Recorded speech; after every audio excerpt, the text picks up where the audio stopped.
Feeling your whole mind and heart, Prabhu.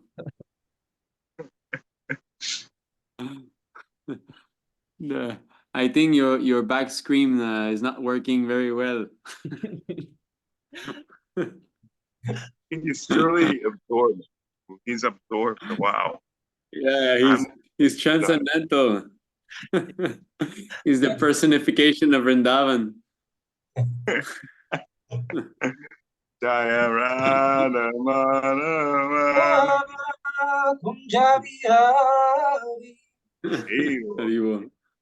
I think maybe you gotta turn off the feature and turn it back on again.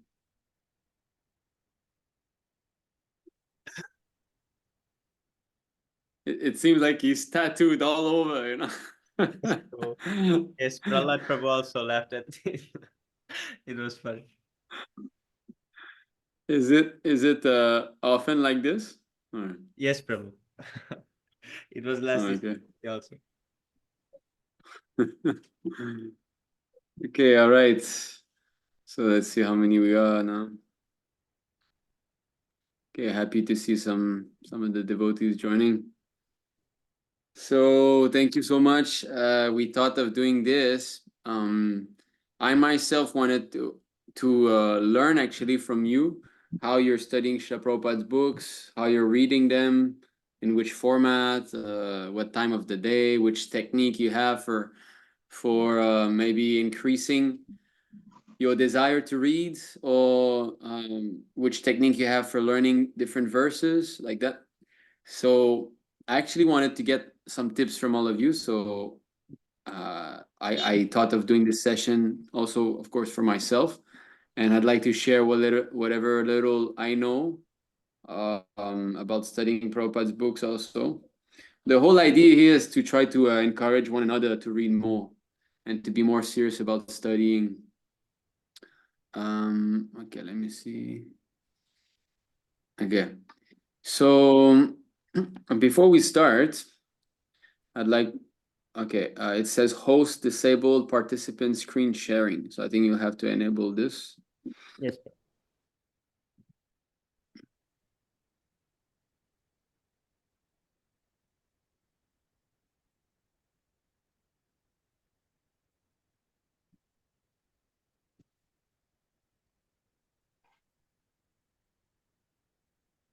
Is it enabled now? Yes, Prabhu. Yeah, it should be working. Okay. All right. So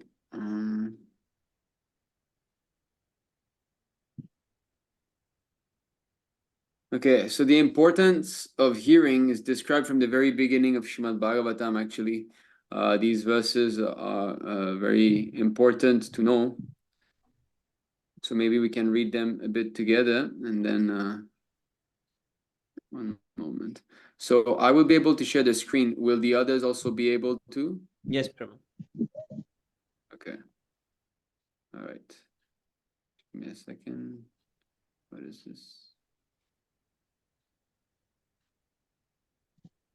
Okay.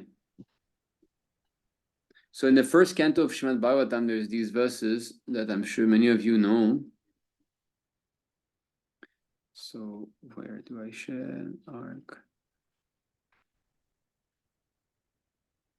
Okay, are you seeing this verse? Shushru. Yes, bro. Okay. All right, so this is actually 1-16 in the Bhagavatam. I have this bar. Do you see the bar also? I'm the only one who sees the bar. No bar, bro. Okay, I'm the only one who sees it. How can I minimize this? Let me see. Sure. Hide floating meeting controls. Okay. All right, so this is the beginning of Bhagavatam 1-16. So it's a very important verse. Shushrushyohoshradadhanasya Vasudeva Kataruchihi. You see that? Vasudeva is the name of God, of Krishna. Vasudeva Katha Ruchi. Katha means topics. Ruchi means a taste. So to develop a taste about hearing about Vasudeva. Syan Mahat Sevaya Vipraha Punyatirtha Nishevanat. So it is said that O twice born, by serving those devotees who are completely freed from all vice, great service is done. By such service, one gains affinity for hearing the messages of Vasudeva. So it's by serving those who are pure, pure devotees of the Lord, that we're going to get this affinity. It's not that everybody starts with an affinity to read Śrīla Prabhupāda's books. It's not like that. Some do. You know, I often hear devotees that once they got Prabhupāda's Bhagavad Gita, they were just reading day and night. Like my father, he told me when he got the Bhagavad Gita, he read it in a week. You know, it was just day and night nonstop. So I was not like that in the beginning. I surely had an interest. I was thinking that there's so much knowledge, but I was not so much immersed into reading. I mean, even now, I'm not like always in Prabhupada's books. You know, I wish I had more time for reading. So if we serve Prabhupada, if we at least endeavor to serve him, to follow his instructions the best we can, then what's going to happen is that we're going to be associating with Śrīla Prabhupada and we're going to get some of his qualities. And what is one of the quality of Śrīla Prabhupada? Well, he has got pure love of God, which means that he always wants to hear about Krishna. And that is, you see here, the last part of the purport, by serving the servants of the Lord, one gradually gets the quality of such servants. And thus one becomes qualified to hear the glories of God. The eagerness to hear about God is the first qualification of a devotee eligible for entering the kingdom of God. That's why we always tell people who say like, oh, I struggle in spiritual life, what should I do in this? That we always say, attend the classes. Because if we keep hearing, even by force, just like medicine, if you take it by force, it's going to act. It doesn't matter. Just like sometimes children, I remember when my son used to have some fever and all, when he was a kid, he wouldn't take any medicine. We had to shove it in his throat, like basically, you know, but it would work.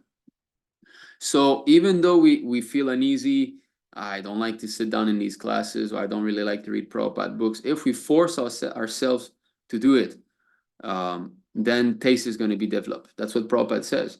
If you force yourself somehow to hear more and more, then taste is going to be developed and you're going to want to be reading more and more. So that's the secret. So then we go to the next verse.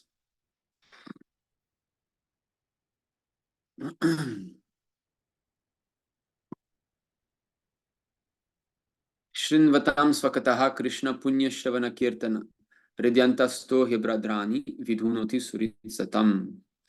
Shri Krishna, the personality of Godhead, who is the Paramatma, super soul in everyone's heart, and the benefactor of the truthful devotee, cleanses desire for material enjoyment from the heart of the devotee, who has developed the urge to hear his messages, which are in themselves virtuous when properly heard and chanted.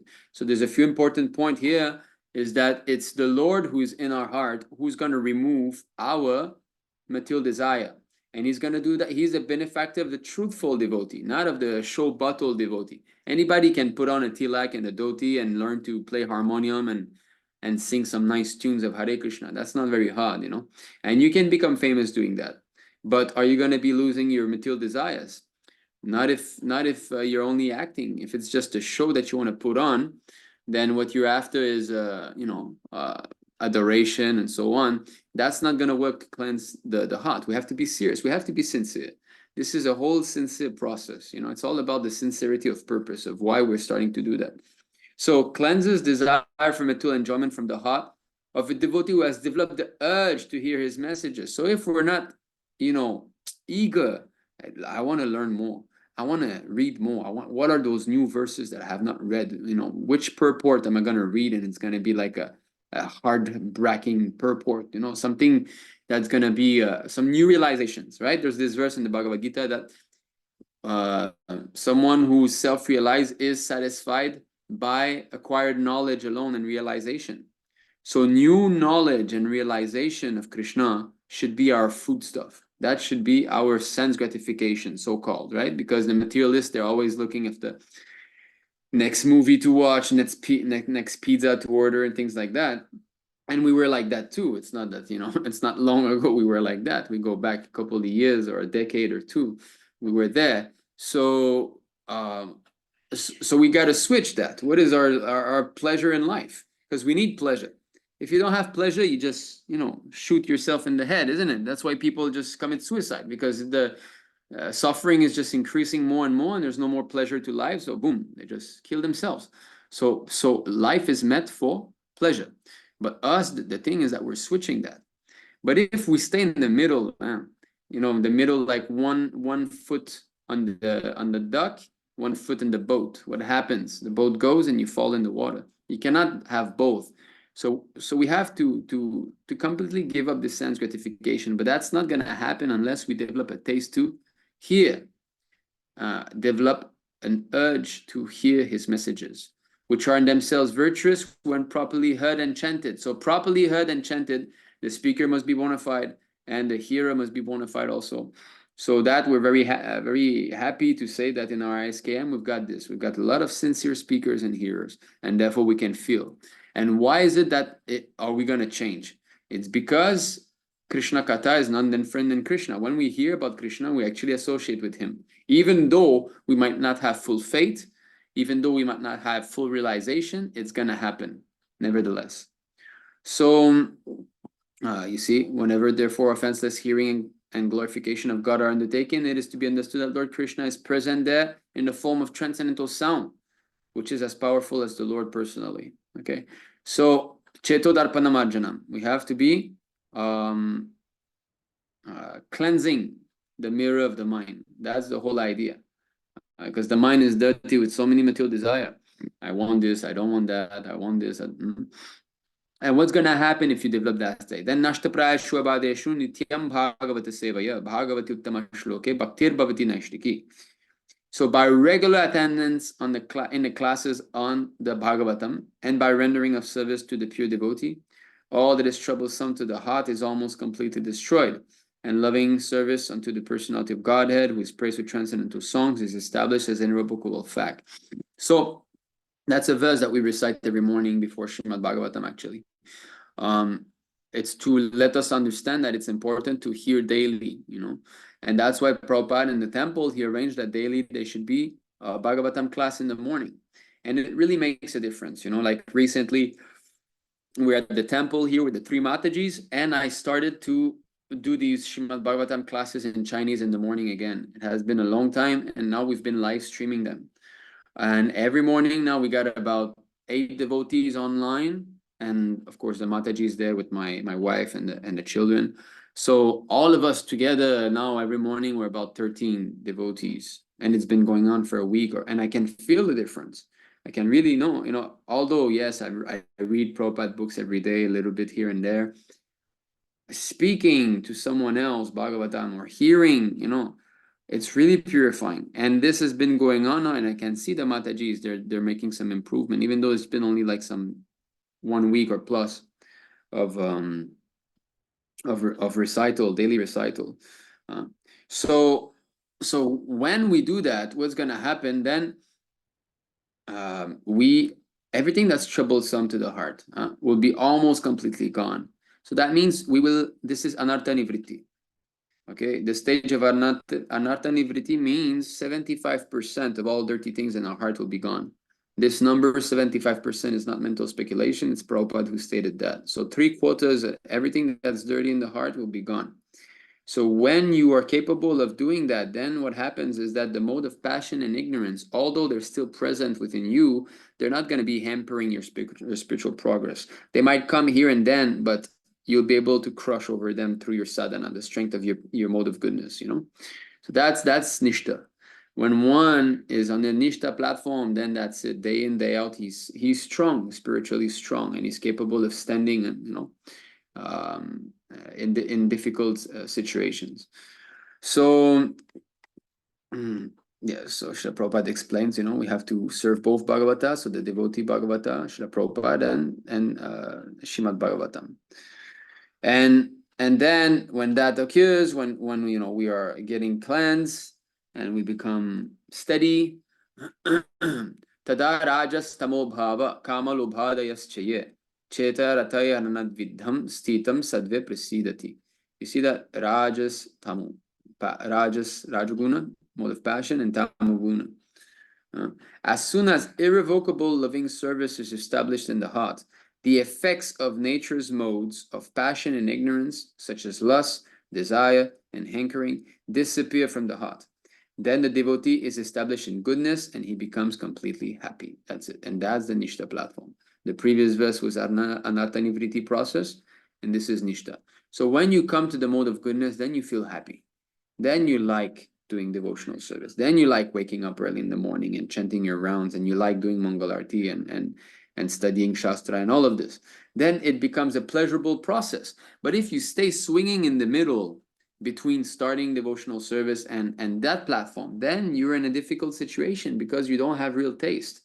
Actually, even that, to say, you're a Nishta, then Ruchi will come, right? But this is actually, Ruchi is the beginning of real taste in spiritual life. But even that is just like a puny drop compared to what pure devotee experience. So that's where that's what we want. We want to be completely happy. But sense gratification it's not going to work. Not that I'm saying that just on the basis of Sastra. Sastra is enough, of course, but I've experienced this. I know. I've had great opportunity for sense gratification. China, living in China as a foreigner is so easy. You can get money like anything so easily. Materially speaking, men, especially foreigners, they attract girls very easily and so on. So it's not that I didn't get the chance for that. It was very easy for me to enjoy the senses, and I was just becoming more and more miserable. And the time that it was the most miserable is when I was earning the most money here in China, and I had whatever I wanted to have, practically speaking. Of course, not to the level of Ferraris and mansions and all, but I had good money, and this is when I was the most miserable. So it just doesn't work. You can try again and again, it just won't. You just become more and more miserable. So we don't have a choice. It's not that we have a choice. We must do that because that's it. This is our constitutional position. We cannot live our life separately from God. The entire existence is created by Him, and we're part of His life, of His existence. We cannot run away. We can never run away. And in the material world, we're trying to do that, and that's why we're suffering. So then Prabhupada speaks of, in a purport coming of the Brahma Bhuta platform, 4:30:20, everything becomes very much ever fresh in devotional service. And that you can feel when you start to engage, always, sometimes during festival days, or, sometimes you're kind of more, then you feel everything becomes so much pleasurable, and, you start to chant and everything is nice, and increasing. So, okay, so that's why it's so important to, develop a taste. Okay, now I'm gonna have to stop sharing this. How does that work? Were you seeing, are you still seeing my screen now, or? Yes, Prabhu. Click the Zoom app on the Okay, Zoom. I'm clicking on the icon. I don't see that bar again popping out, so. Oh, it doesn't open it. There should be this green bar somewhere. Yeah, because I've got this new browser, so it's not like Chrome. Because you have hidden the bar. Yeah, exactly. I've hidden the bar. Now I don't know how to unhide it. So, spotlight, rename, more. Luck meeting, enable, allow participants, unmute themselves, rename, no. Before in Chrome, there used to be this this button here that used to. Are you seeing this bar on the left here? Yes, Prabhu. Did your sharing stop? You stop the sharing. It stopped. Yeah, my sharing did not stop, right? It stopped. No, it stopped. It stopped. Oh, it stopped. Okay, now it's back. Okay, I don't know how it stopped. I don't know what I did. I stopped. Okay, so. Oh, you stopped it, is it? Yes, Prabhu. Okay, all right. So we'll go like this. What we'll do is we'll discuss how we're reading Prabhupada books, how we're studying Prabhupada books, learning verses, and what inspires us also. That's another good thing, is like sometimes maybe we don't feel so inspired to read or what. So what do we do to try to boost ourselves a little bit, So I will be starting, and then I think I gave like a list, all of those that checked yes, they would like to speak. So it'll be myself, then followed by Manu Prabhu, then Bhakta Jad, then Bhakta Vikas, then Bhakta Renez, then Bhakta Priyansh. Like that. And then if other devotees wish to speak after that, and it can be interactive as speakers speak, others can also ask questions. So, okay, so I'll begin So thank you very much for joining. How many are we? We're 21. Haribol. It's nice. So okay, so the way, of course, I started to read Prabhupada's books was physical books. Back in those days, we didn't have as many things as we have now. Of course, I say back in those days as if I'm very, it's only 10 years back. So Bhagavad Gita, of course, I didn't have this huge, giant jumbo size. It was the smaller one. That's how I started to read. And physical book is still my favorite thing. Unfortunately, I don't have as much opportunity as I used to read with physical books. If like when I was young, I used to see how my father would read Prabhupada books, and he had the perfect, I think, setup to read. So he just had an armchair, a normal, those armchair that are kind of sofa, but for one person, and he had this overhead lamp that would just cast down, and he was reading his book like this. And I always remember like him sitting down and just taking Prabhupada books and reading. And throughout my childhood, I still remember him like going through the Bhagavatam. He finished it once, then he finished it twice. Then Chaitanya Charitamrita, he would take another book. I still remember putting back one book, taking the new book, opening. Oh, now and then he would speak about it a bit. Oh, now I'm reading Lord Chaitanya. He's doing that. So it was always very much mesmerizing for me to see him being absorbed in Prabhupada books like this and having his own corner. He had Prabhupada's pictures above his head like that. So if one can arrange a reading corner like this in his house, a place where that if you sit there, everything is, you're comfortable, you got proper lighting, you got maybe your drink or hot drink or water, whatever. A place like that would be the best. And I still never had this chance. Somehow or other, I'm always moving, I'm always shifting place. I'm 35 years old, and I think I lived in like 23, 24 different places in my life.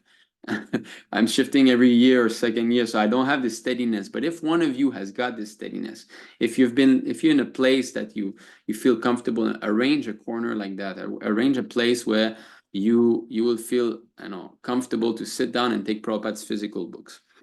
And if you're thinking, well, I want to take notes while reading books, well, you can have maybe your phone or your laptop in range so that you can easily, find that verse and save it or something. So yeah, physical books are wonderful. They're beautiful. Holding them is purifying, and also there's no distraction. If you have Prabhupada's books, you're alone with the books. There's nothing else. So that's the best way, I still think. Second best to this, I think, is the Kindle, because Kindle also you do not have any distraction. It's simply books. So I bought this Kindle on the recommendation of Tadavid Prabhu about a year ago, a bit more now, and this one is called Kindle Paperwhite. Is like a bit bigger version. It's a little bit more expensive, but these are relatively cheap actually. They're not too expensive. So it's a good size, and as you can see, the text appears almost like paper. Actually, this thing, when you remove the brightness, you can still see. Now there's no lighting at all. So why can we see? Is because this is what did they call it? Electric ink or what? Like I forgot. So when you bring light, it just reflects the light that you use. It's just like paper. So that's the best for reading because it doesn't hurt. Whereas a screen, it shoots, these pixels just shoot light in your eyes, and that's not good after a while. So this is really nice. This is what I read with now every day. And I really like it. I read especially in the evening before taking rest. So I will take my Kindle and I'll read with this. So I really like this. It's compact. You can get also the smaller version. I think since we're on that topic, I'll compare both because my wife has the smaller one. Just give me a second.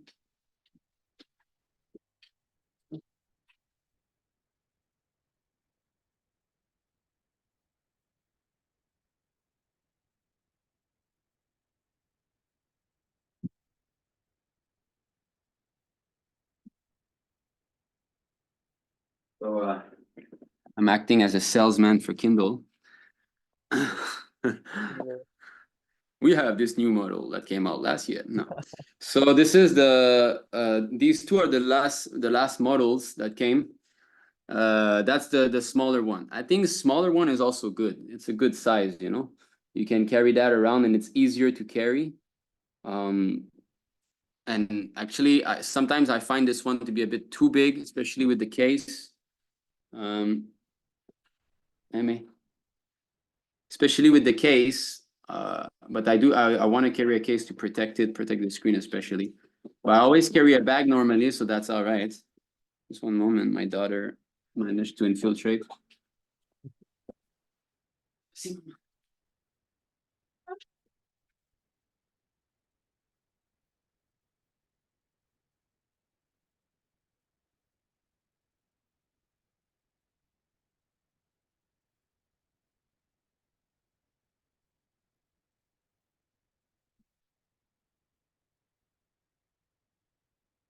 No, I'm sorry. Excuse me for the interruption. So if you think of that you want to read Prabhupada books and you're thinking of buying a Kindle maybe, so here are the two different sizes. This one is much more handy if you want to carry it in a small bag or anything. This one is bigger, so you can have bigger character. So my wife reads this. She reads with my son every day one verse of the Bhagavad Gita before sleeping, and they are now. Which verse are they now? They're verse, I think, chapter 6 or chapter 7, text 28, you know. So it's pretty good. So I bought this so that she can read also after the kids sleep, she can read in the room because there's light also. It's not that you only require those latest version, you don't only require light, you can also light it. There's some light that shoot inside the screen. It's not shooting in your eyes. So anyway, so that's how I read Prabhupada books. Now, the thing is, if I come across a verse that I like or a purport that I like, I cannot save it. Actually, you can highlight and save, but it's very, you know, this technology is not fast. You know, it's like you can select like this and you can highlight and you can save, but then it saves in your Amazon account or something like that. I didn't even register it. I didn't bother. And then you would have to go there and take it. So what I just do is I grab my phone and I'll search it. And that's it, you know, and I'll save it. So this is how I read. Now, when I'm on the go, meaning when I'm outside and I maybe didn't bring my Kindle, I don't have my bag or something, I read with this. So this is for Apple only, though. This is Pocket Vedas. So the one here. So Pocket Vedas, I'm pretty sure you know. That is one of the best app they've done. Unfortunately, it's not Prabhupada's original books. So it's the change books, but as we know, you know, they're also very potent. So it's not that we should, but still, I would prefer that we have the same. Now, the way that we search with this is very convenient, because you have access like to all of. It's a bit hard to manage doing this well. So you see here you have like the list of SB, Srimad Bhagavatam, Nectar of Instruction, Nectar of Devotion, like that. So you just go, then you select which canto, like this, and so on. So you can search relatively fast with this, as opposed to, I believe, the version that they use on Android. Not the version, it's a different app completely. So the one they use on Android is a bit clumsy the way they search, whereas the way that you search is very convenient. So for example, let's say a word like expelled. So I type expelled here, then it shows in order like from CC where the word expelled is, then Bhagavatam where like that. So as you can see, Prabhupada did not use this word very often. It's only in the CC that he used. This is all other devotees who translated. And then you can bookmark them. So you can have your bookmarks here. So I have a couple of bookmarks, but not much. I don't use that very often, actually. I don't really use that much. So another way that I started to read recently, I just wanted to read the CC. I've never read the whole CC, but I wanted to just start reading like very fast, you know. So what I did is because when you select a chapter, you have all the verses without purports. So I just started to read from the middle of the CC. I started to read Madhya 1:1. And I just started to read like that. And it really flew like a story, because the Chaitanya Charitamrita is really, it's a lot of stories on how Chaitanya Mahaprabhu's pastimes. So I just started to read verse by verse like that, and I would read and read, and it really felt nice, because the way I read Bhagavatam is the complete opposite. I read the Sanskrit, then I read word by word translation, then I read the translation, then purport. So it's very like verse, verse, verse. Whereas this really flowed like a story. And whichever verse that really piqued my interest, I would go and read the purport like that. And actually, this is how His Grace Nagopal Prabhu reads now. He reads like this, and he reads on this app mainly with his phone. So he reads like this, verse by verse. He reads, and sometimes he'll press and he'll read the purport like that, you know, and then he'll come back. It's easy to come back. And so this is a very practical app if you have Apple. Now, for those of you who have Android, I guess some of you will speak later on. Recently, I bought an Android phone. Why? Because the only application with Chinese verses is on Android. So I wanted something that I'll be able to preach in China. So on this, though, they only have Bhagavad Gita, Bhagavatam, and like Ekadashi stories for some reason. So so that's it. You see, like, so I bought this especially for that. These are cheap phones. In China, you can get some very cheap phone. I'm impressed. This is 120 hertz display. That means, you know, the fluidity that you see, you know, there's some display that are 120 hertz, some display at 60 hertz. And I only paid 650 yuan. So that's like 6,500 Indian rupees for that. Brand new. You know, I was surprised. Anyway, I'm just letting you know that in China, there's some cheap phones. If you would want one, maybe I can arrange for shipping one. But there's some taxes sometimes for imports. Anyway, so I got this one especially for that. So this phone, I use it mainly for my preaching in China and live streaming and so on. So that's it. So I got this other phone. Now I'll come to the part of studying Prabhupada books and saving the verses. That's the most, I think that's the part that I have the most experience in, because I started taking notes from the very beginning of my reading Śrīla Prabhupāda's books. So we'll go into Evernote. Yeah, and here it comes. So are you seeing Evernote? Yep. Yes, Prabhu. Yes, bro. Yes, Prabhu. Okay. All right. So Evernote is not what it used to be. When I started using Evernote, it was free. And I think there was a paid version, but they would not push it, you know, on you. Now they really push it so that you pay for it.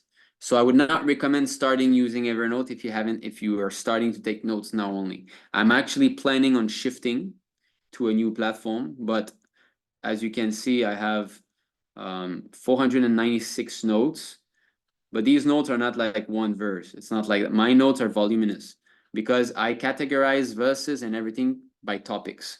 So for example, here, this is surrender to a pure devotee, you know, and you can see it's not a small note in itself. Then like, okay, sinful activities. Okay, and I put these images here, and that's the type of view that I like the best, which means you have got these snippets here of the picture that I put in it, and then you got like the title and then a little bit of how it starts, how the note starts. So I really like that because it's easy to recognize, especially because of the picture. So sinful activity, you see, so whatever is related to sins. Then here, women, you know, verse about women. You can see like it's not small notes. And such note, of course, not all notes are that voluminous, but many of them are. And I have a lot and a lot and a lot. And is really what has helped me to learn different aspects of the philosophy more deeply than just reading. And why? Because I read these notes sometimes, especially when I have to, let's say, give a class on a specific topic or make a video on a specific topic, then I go back to these notes. And many of the things that I save, I forget. And when I go back and I read, I'm like, wow, these things are you know, this knowledge is really to the point. So you see ISCAM, ISKCON Temple Management. So, and I take notes from everything, not just Prabhupada's books, but Prabhupada's conversations, Prabhupada's letters, Prabhupada's morning walks, etc. And within a note, so I try to categorize the best as possible. So like surrendering to a pure devotee, this is a pretty broad topic. It can be subcategorized a lot. I haven't done any subcategorization here, but in some of the notes I start to do. You see, like thinking of women, attached to women, women as trapped for men. So that's one of the aspects of women. So then verses that are related to that. You see, then women, nature, nature of degraded women. So like that, then I put verses concerning this. Then husband as wife's guru, verses concerning that. Women as energy, as inspiration, as a helper, verses on this. So in this way, I make subcategories in my notes. Now, what I wish that they did is that I could put links to these subcategories here. So I would have like different, bold points like that with all my categories, and I would just click and I would bring me to that part, but they don't have this. So I don't know if there's another type of note-taking app that has that. I guess one must have done it. Anyway, so that's it. So then when, let's say I'm looking at a verse, okay, then I come here, and another thing that I really like with Evernote is like you press Command J, that's on Mac, Command J. So then here you search for the note that you want. So let's say, okay, bogus gurus. So I have a note for bogus gurus. So I go here, and then, okay, I know that I have a verse inside there that speaks about, what is that? Let's think of something. Okay, a guru that exploits his disciples for sex only. So then I remember, and that's not from Prabhupada's books, that's from outside. So I know the word exploit is there. So I press Command F, I find a note, so exploit. You see? So then here I come. Many gurus take advantage of their disciples and plunder them. They exploit their disciples for sex and use them to amass wealth. But you see? So then I have the verse like that. And then I can copy and paste somewhere. It's easily shareable. Okay, so that's how I find most of my verses, because I'm not good at remembering numbers. I have a blunt memory due to my sinful life. So therefore, I'm not sharp like Tadvavid Prabhu or His Grace Sunagopal Prabhu. Their way that they remember is very much practical, because in any situation they can quote the exact number. And I would highly encourage you that you remember also with the numbers.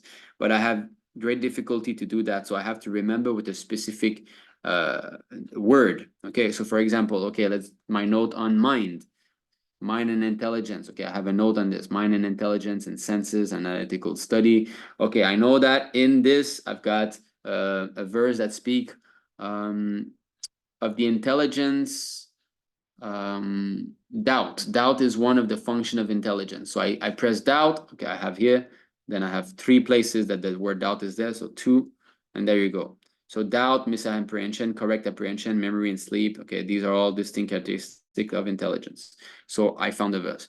So that's how I search for my verses in these notes. So this is basically my intelligence. I don't have this Evernote. I'm just a dumb fella. So that's my intelligence. That's right there. And I have all these notes and so many of them.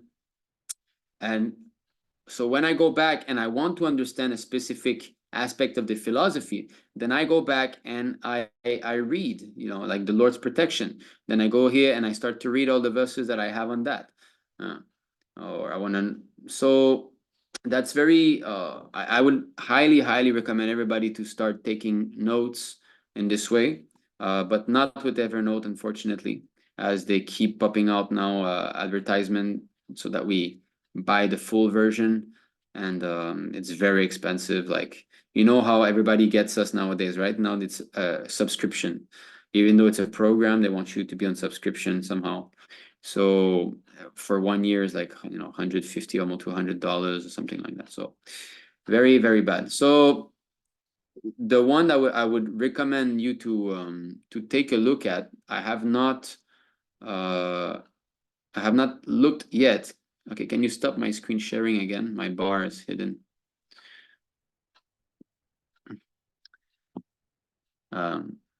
Thank you, bro. So there's 3 apps that I'm looking at now to switch. So it would be rather fuse base. Why are these? Because they're the most similar to Evernote. So these fuse base here, so I'm going to look at the free version.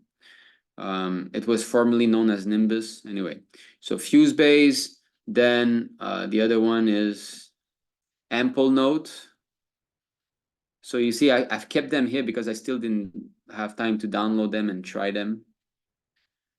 So Ample Note and Craft. So these three are the one that I think look a bit more like Evernote. So they have features that are a bit similar. So I'm going to be looking at these. So Fuse Base, Ample Note, and Craft, if you would like to try one of them for taking notes in Śrīla Prabhupāda's books. So, okay, so that's it for studying. Of course, I could speak more on this, but I want to give the chance to other devotees also.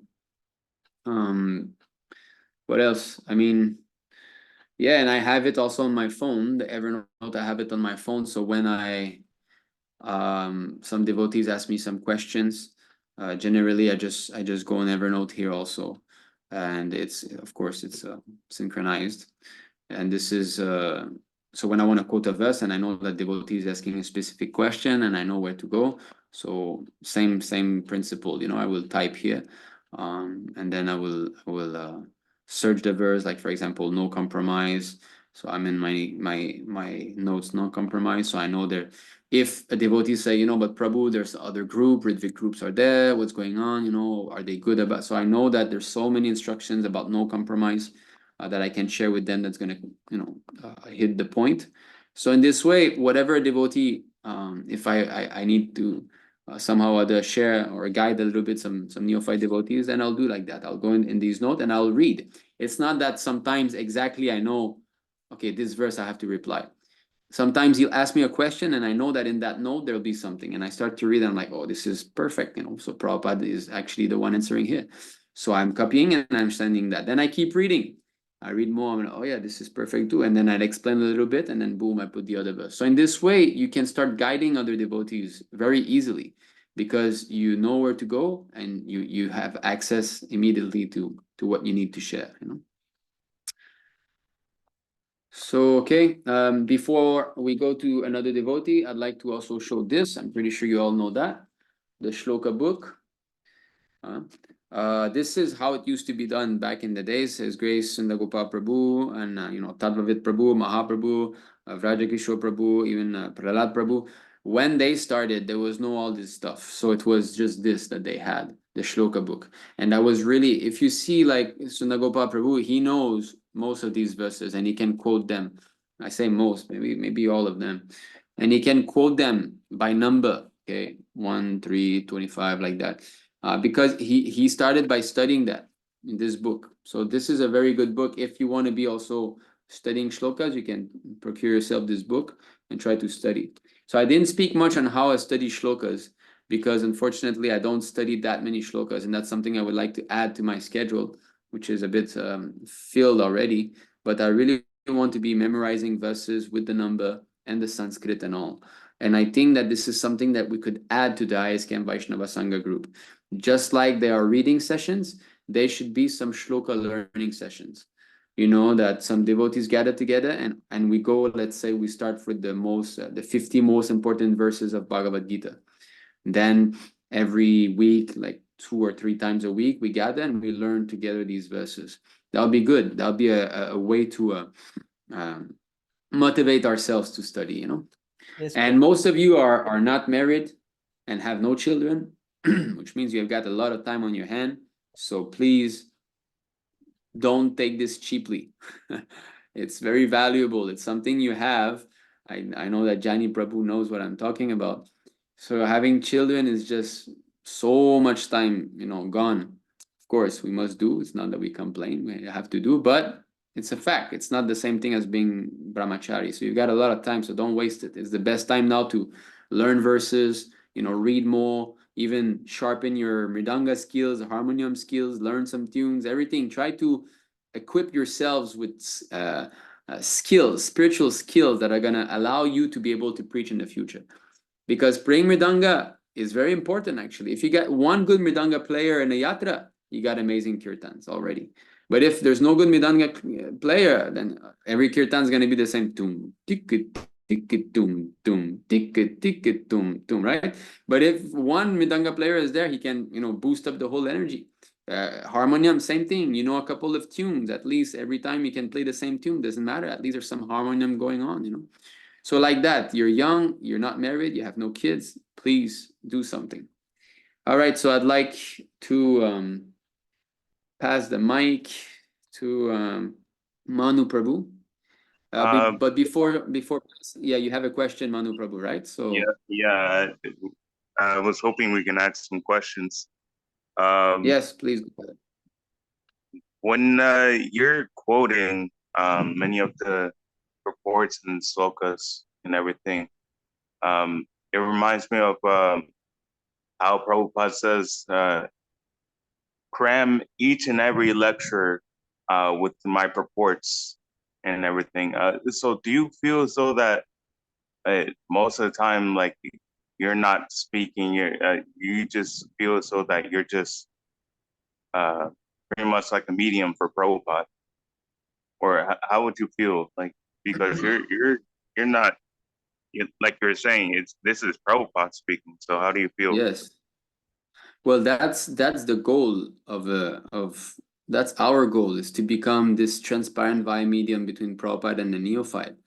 You see, we have to become so accustomed to think like that if we don't find a place in Prabhupada books in our memory or somewhere where we can answer, we should just remain silent. You see, like, if we're not certain as to what the answer is, we should not speculate.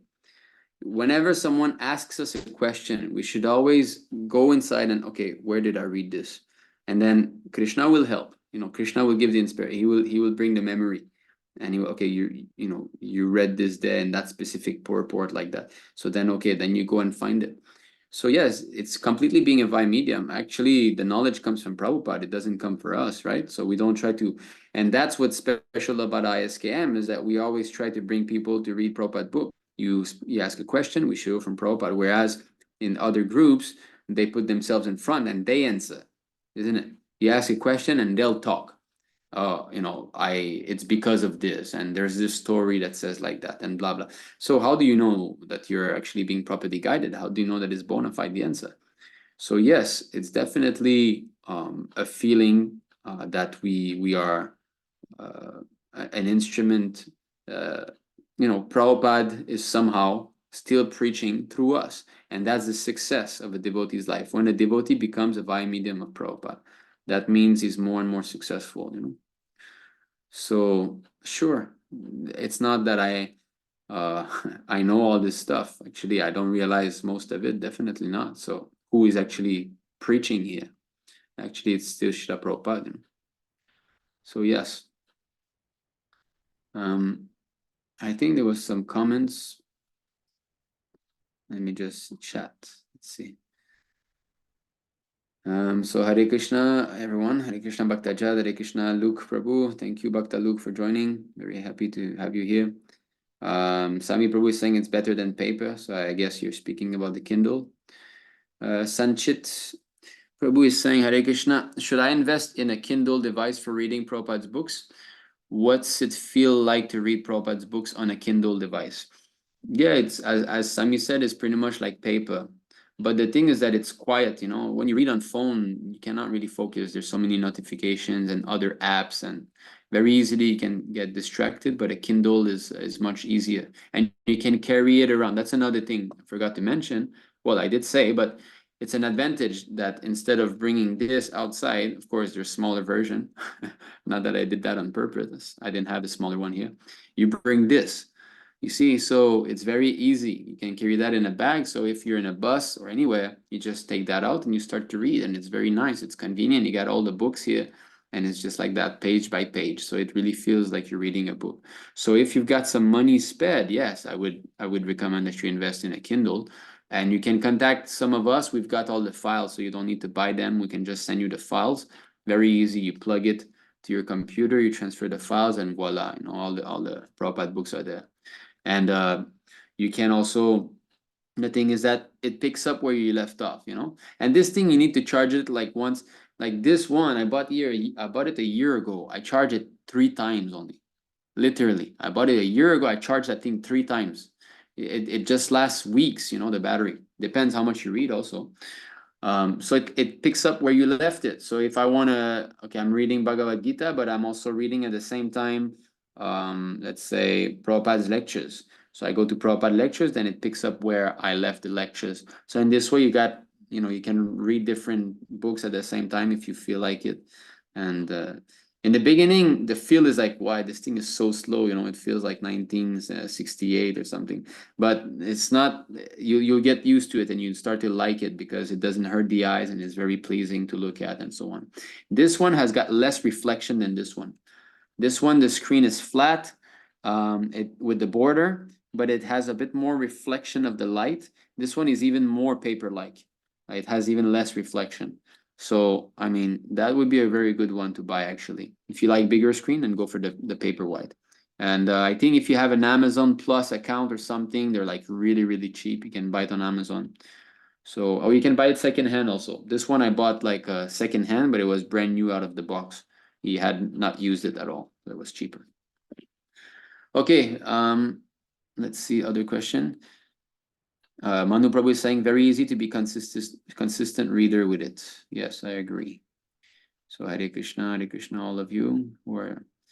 Sanchit Prabhu is saying, does the size of the actual Kindle device makes much difference to how enjoyable it is to read? Should I purchase a smaller Kindle device or a larger one?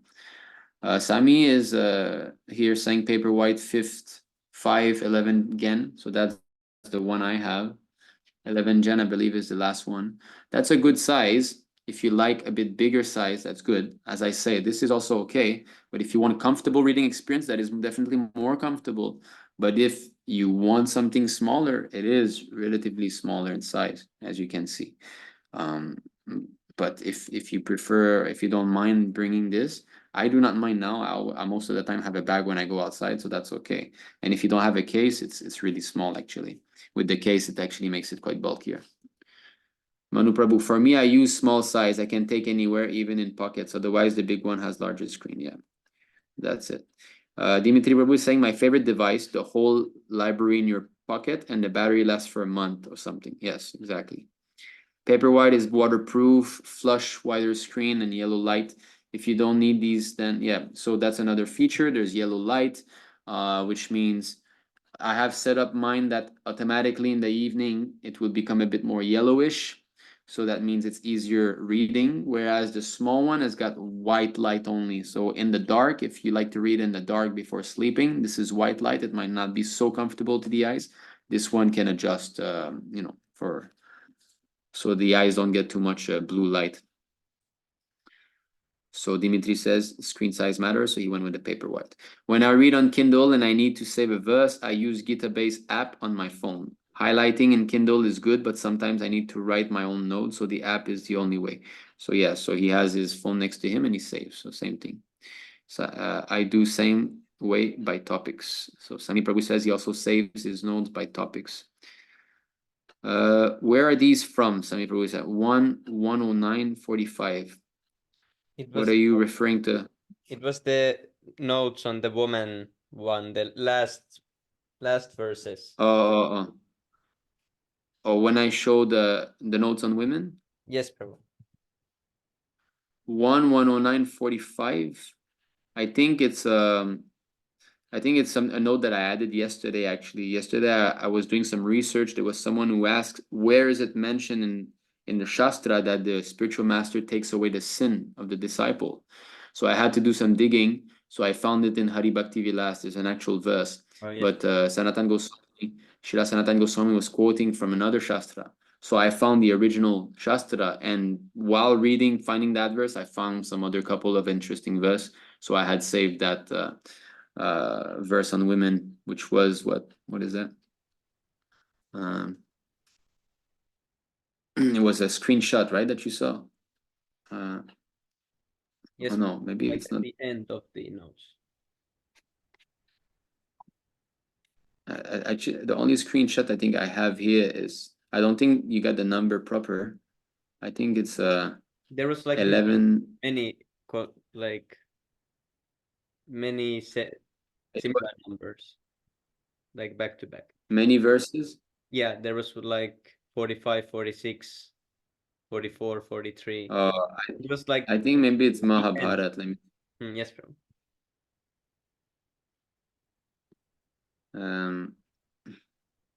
Not so sure. You're quoting here. You're saying one.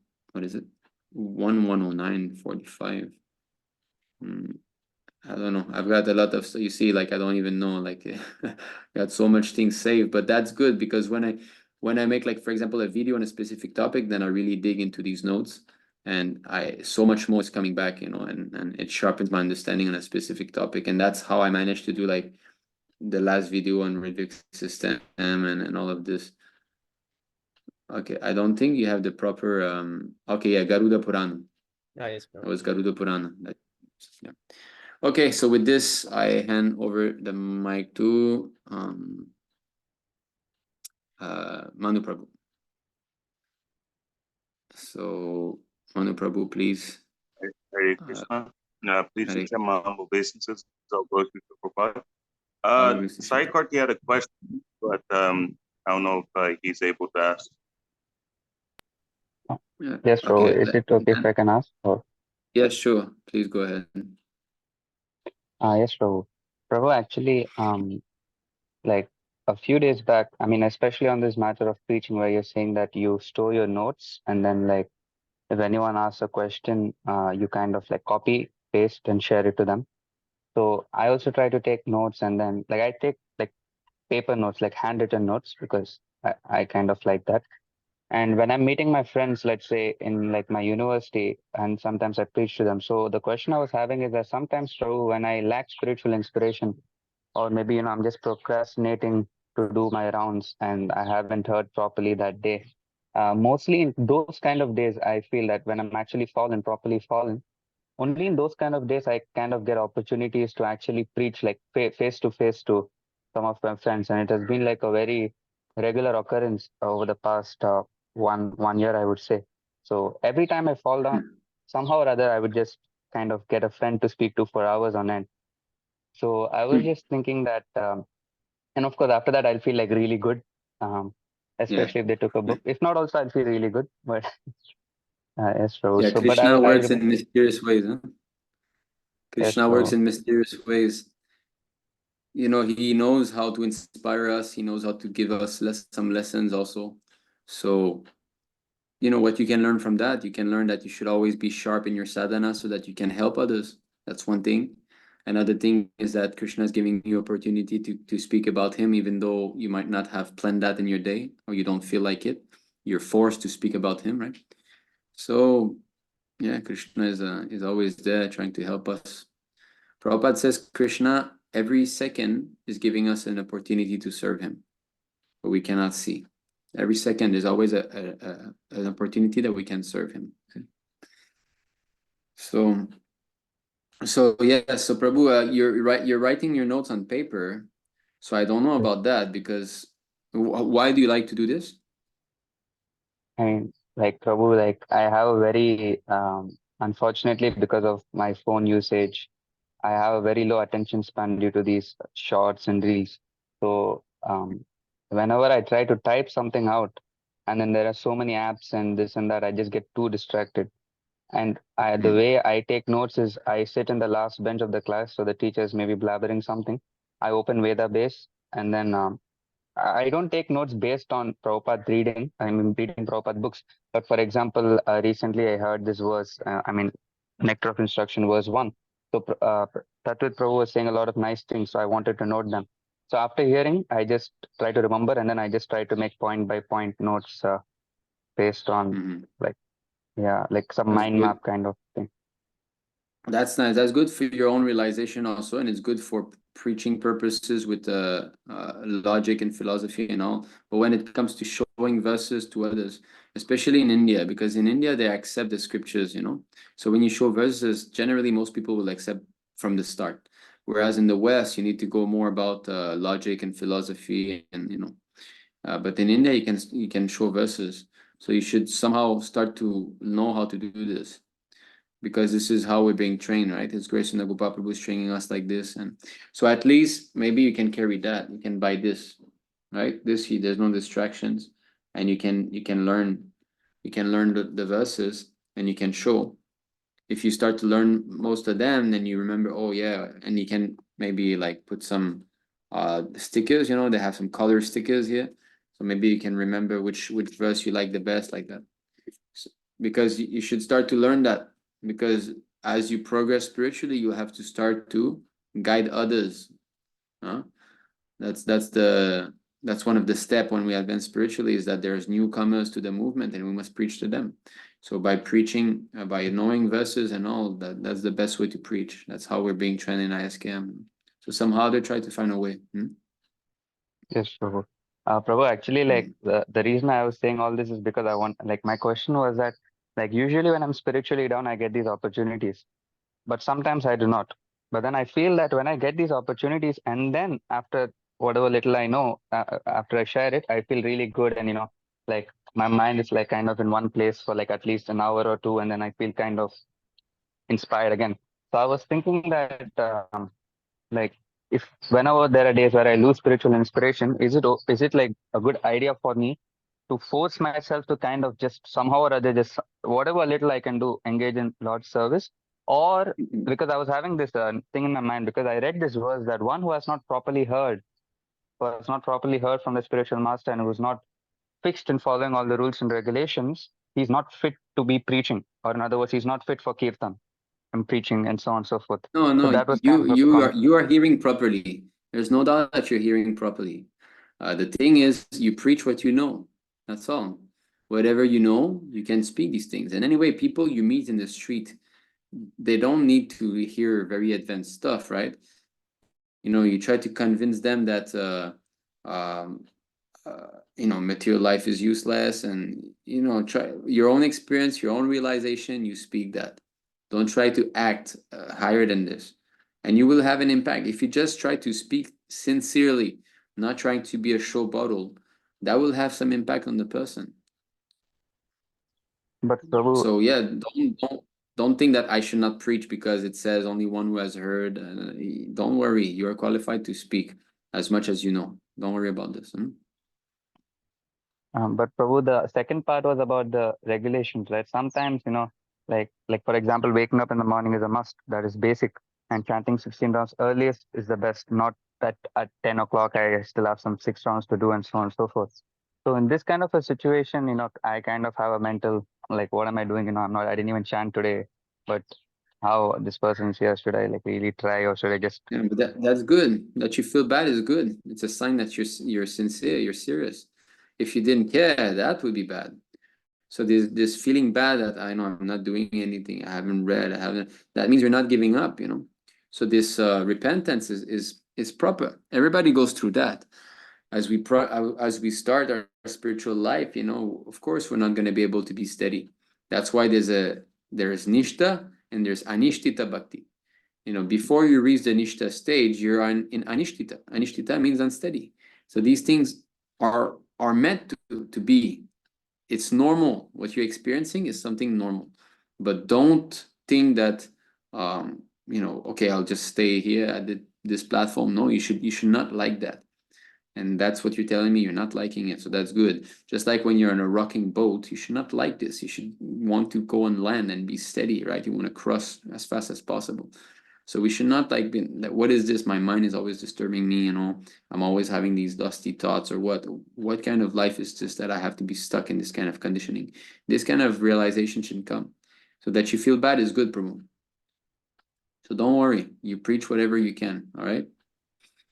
I mean, like, so Prabhu, is it that even sometimes the rules and regulations are kind of bent? Is it so that still no matter what, just somehow engage in service and speak, and then Doesn't after matter, that? bro. Okay, right. It doesn't matter. Even if you break some principle by some chance or whatever, it's better that you still try to do whatever you can. Not that, oh, now I'm so fallen, I have to stop everything. No, not like that, Even if you somehow or other you fall down and you feel ashamed and all, but you get an opportunity to preach, to talk, then you should. You should speak whatever little you can. All right. Yes, Prabhu. And I'm so if you sorry to really take feel so much not of your time. inspired, sorry. No, Prabhu. I'm sorry I interrupted you. I'm sorry. Prabhu. No. So, and if you really don't feel inspired or anything, then you can refer that person to some other devotee like that. But you just have to keep going. Even though you fall, you just keep going. At one point, you become steady. You know, but just keep doing it. If you have opportunity to preach, you preach. Even though I'll tell you one thing. When I started the center in China with my wife before I had children, okay? We opened that center in central China. It was like a whole adventure. It's there in our first vlogs. So it was Janmashtami Day. We were about to open the center officially, and I was running left and right for many days to try to get everything set up, the altar, everything, you know. It was a huge endeavor, like anything. And at one point, it just became too much. And it was Janmashtami Day, yeah? You're supposed to fast on Janmashtami, right? Okay, I didn't just eat something or what. I went and I smoked a cigarette on Janmashtami. Janmashtami Day, Prabhu, you're supposed to fast. I smoked a cigarette. I was just so like everything was just so much. There was so much stress because you're in China. You got to be, you know, quiet. The police, this, that, and then just me and my wife. You know, we're barely new in Krishna consciousness. We're opening a temple, atheistic country. Wow. So it was just too much, and I think I got into a fight with my wife, and somehow or other I lost all enthusiasm, and I went out, and I was supposed to buy some flour or something, and I smoked a cigarette, and then I was like, Janmashtami, and I'm doing this, you know, and then after that I received some call. Okay, devotees are about to come. We need to prepare. I was like, okay, go. So again, I went back home. I brushed my teeth, and then I took shower, put the toti tila. I just smoke a cigarette. If I just say, all right, I just smoke a cigarette, who am I to preach to these people? Everybody's coming to the temple, and now what am I gonna do? You know. So okay, the show must go on. I have to carry out, and boom, we had the whole kirtan. 25 people came. Police came to the door, and I changed, removed tilak. Everything is okay. We're just having a party here, and everything went very well. And at the end of the night, I felt very, very good. Krishna had already somehow they're forgiven me for what I done, you know. So we are weak, you know. Krishna knows that. He's looking at the sincerity only, right? Even if one commits the most abominable of all action, if he's properly situated in his devotional service, he has to be considered saintly. So that's it. Krishna doesn't see this little fall downs in there. He knows we're like baby trying to walk. What he's looking at is your sincerity. Are you trying again and again and again? Are you pushing? You know. So don't worry too much about this. You just keep going, okay? Yes, Prabhu. Thank you so much for your response, Prabhu. I'm sorry if I took too much time. Hare Krishna, Hare Krishna. Okay, Luke Prabhu, I will be sending you those files. You're asking for the files. Somehow I tried to send it now on Telegram. I don't know if it went through. I think it did. So Luke Prabhu, if you're still here, try to go on your Telegram. I've shared those files with you, the Kindle files. Yes, so you can take a look. All right, okay. We're getting like already an hour past, and I'm still talking. Luke, so Bhakta Luke is saying, can I get some encouraging verses on not giving up and on the mercy of the Lord? Yes, so I'll be sending you this now on Zoom. Meanwhile, I'll pass to Manu Prabhu. So Manu Prabhu, please come forward and please start speaking. Thank you very much. Krishna, thank you, Prabhu, for giving us everything that you have utilized in your spiritual life. I have really not much to say on the study because I myself am going through a process of trying to figure it out. Of course, I went through the first thing that I got encouragement on was to go through Prabhu's Sanskrit course. So after going through the Sanskrit course, it revolutionized my reading. Prabhu, he go through lucid explanation on how to pronounce each and every Sanskrit letter, the sandhi being the combination of two words, and also the meter, how to count. So in this way, I not only had clairvoyance from that course, it actually gave me an opportunity to actually, I would say, see things as they are. Because usually I would skip the Sanskrit most of the time in the beginning of my bhakti. Sanskrit was the most embarrassing thing to read for me because it was almost like trying to do gymnastics and trying to with my tongue. So I can't really say that it was very fun for me. I loved reading the translation of reports, but reading the sloka, I just kind of felt disconnected. But after going through the course, I would have to say, as Prabhu says, that you get more of a transcendental feel after reading the Sanskrit slokas, especially the word to word. The word to word actually enhances your vocabulary. As the saying goes, you learn the language just by hearing. So this sloka learning, just by going word to word, you begin to recognize certain words and phrases. For example, tam titikshas, and that word means tolerate. Just try to tolerate. From Bhagavad Gita chapter 2, verse 14.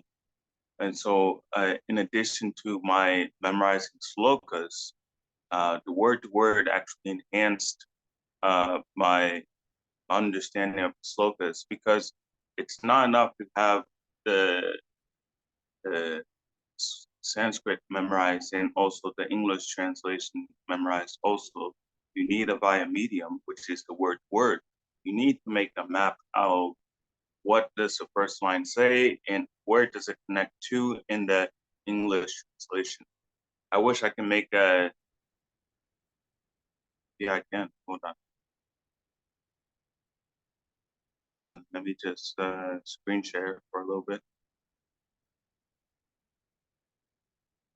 So let me just go to Bhakti Vedas. Let's go to verse I know. Yeah, this we can go here. Vipanya dosho pahata swabhavaha Prichami tvam dharma sammuta chetaha Yakshayasyan nichitam bruhitam me sisyatim ham satimam tvam prapannam. So you can memorize that sloka, and then you can memorize the English translation, which says, "Now I'm confused about my duty, and I've lost all composure because my holy weakness. In this condition, I'm asking you to tell me for certain what is best for me. Now I'm your disciple and a soul surrendered unto you. Please instruct me." So let me see if I can just make a highlight. There's many. Yes. So the first line, right here. First line, mark it in red. First line, Kripanya dosho pahata swabhavaha. Where does this first line connect to in this English translation? Can anyone tell me?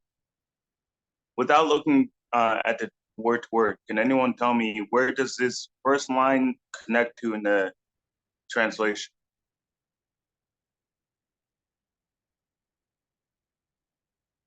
Is everyone weakness of the heart, and about the miser. First line, okay. Without looking at the word to word, okay, that's good. Anyone else has any guesses?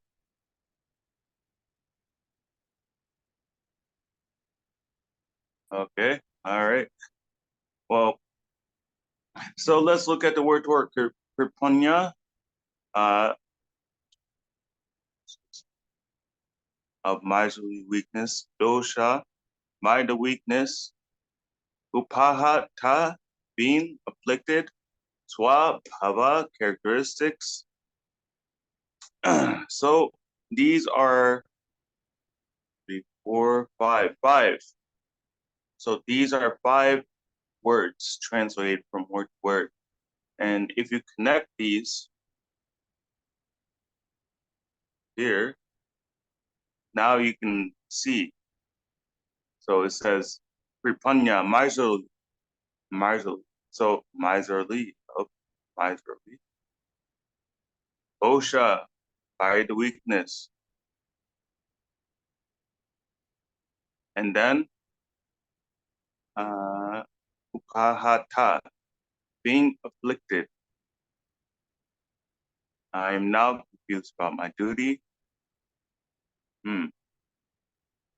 And then let's look. If we don't know, let's see here, upahata, being afflicted. If we don't know where that goes, we can go to the next word, which completes the previous word, swa, asking. So now we can see, I am asking. Swa is, I am asking, and let's see here, what was it? Being afflicted. That's in this condition. So anyone who is probably, reading the first line would think that this whole first sentence, now I'm confused about my duty and I've lost composure because of miserly weakness. They would usually think that that is the translation of the first line. But no, the word-to-word translation is absolutely necessary to get a proper mapping to actually instill the verse, the Sanskrit, the English translation, the word to word in your heart.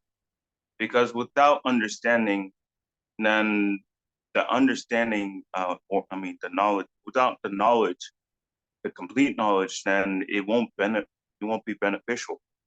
Actually, this is one of our ways of performing sacrifice, which is in the mode of goodness. One of the duties of a brahmana is to constantly recite slokas. But in order for a sacrifice to be successful, it has to be done in knowledge. So we may be studying these slokas, but what I would have to say after going through Prabhu's course, gain that complete understanding that I have to know the word to word. This is very essential. Then I can actually perform those sacrifices with knowledge. So even though I haven't been studying the slokas for an extensive amount of time, I would have to say in a short period of time, the impact that Thakur Prabhu's class has done for me when it comes to even the idea of studying, it actually gives me enthusiasm because there is actually an understanding that can be made. Knowledge cannot be only dry, it has to be practical. And as you can see in that sloka, in that demonstration, once you make the connection, it becomes practical. It becomes practical to remember because as you are reciting, you can see within your mind where each word connects to.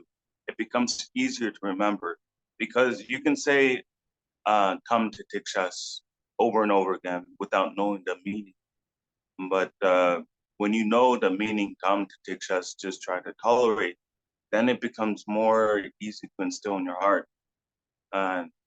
That's one way. That is one important way to fight off parrot-like recitation. It's very much necessary. It takes a lot of time. In my personal experience, that time to memorize the sloka word to word and the English translation takes a lot of time, but it's such a gem when you actually learn it. And the speed comes. I'm still trying to be consistent in the first place to even get that speed. So in this way, that's my thick and thin sort of stage of studying slokas. Even then, in the beginning, after going through the course, I had like oh wow, like an overwhelming feeling. There was, I think, one verse in the beginning of the CC in Adi Lila where it speaks about the author having been overwhelmed by the knowledge, that so much knowledge he has to study. So I was just having some overwhelming feeling about, wow, 700 slokas, so many slokas that devotees learn, and then I have the fear that, maybe I'll mix up one word with another word, I'll mix up one line with another line for like remembering slokas and everything. But like as I progress, and I have to admit very slowly, I would have to say that mythological belief that it would become like a khichdi soup of slokas. That's all mixed up and fused. Is becoming dissipated because Krishna gives her remembrance, knowledge, forgetfulness. So in some times where I feel so that I don't want to write my thoughts down or whatnot, or if I have some sort of feelings of some moroseness here and there, which comes for all of us. These slokas, although it's still a small amount, whenever I remember them, I would have to say I repeat it to myself, and also I go through word and then and if there's a word, again, I come to tikshas, just try to tolerate. Then I just focus on that word, and then maybe if I know another sloka that's related to tolerance, then I go over to that sloka, and then I talk myself out, saying, oh, this verse says this, or verse says that. And in this way, learning slokas, it's very helpful. And if you want to be very in-depth in learning these slokas, Prabhu's course is very important.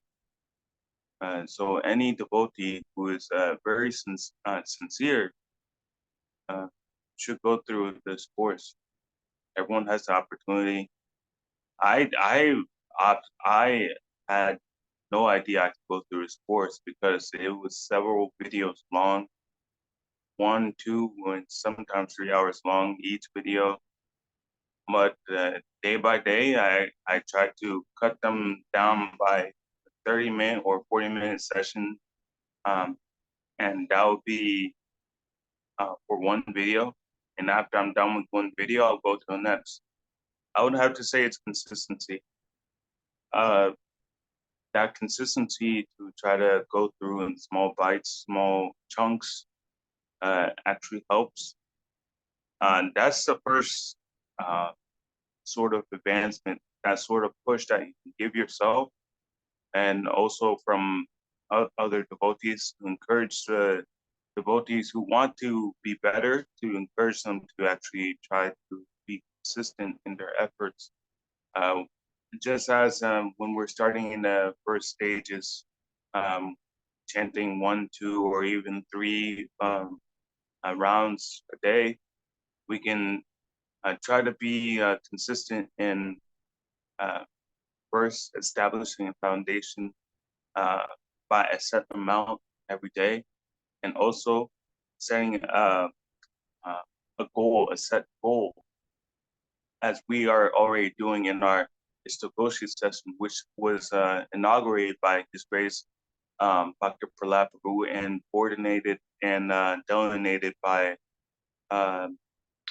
Bhakti Saikarti Prabhu and the team members who were involved. And so we just started that session. So I think that's all I can say about studying. And also the Sloka learning course changed my reading also. So when it came to reading the Sanskrit, actually, it just felt very nice to read. And it's almost like you feel more connected, because these are Krishna's words that we're reading. And so, of course, the translation is also of the same potency, but the Sanskrit, it's very purifying when you recite. It has the potency, the functionality that English or any other language does not have. Sanskrit has the ability to raise the consciousness, because there are certain words, like the word Krishna. It is said in the Vedas that the Atma actually leaves the top from the top head. And when you say Krish, K-R with the dot on the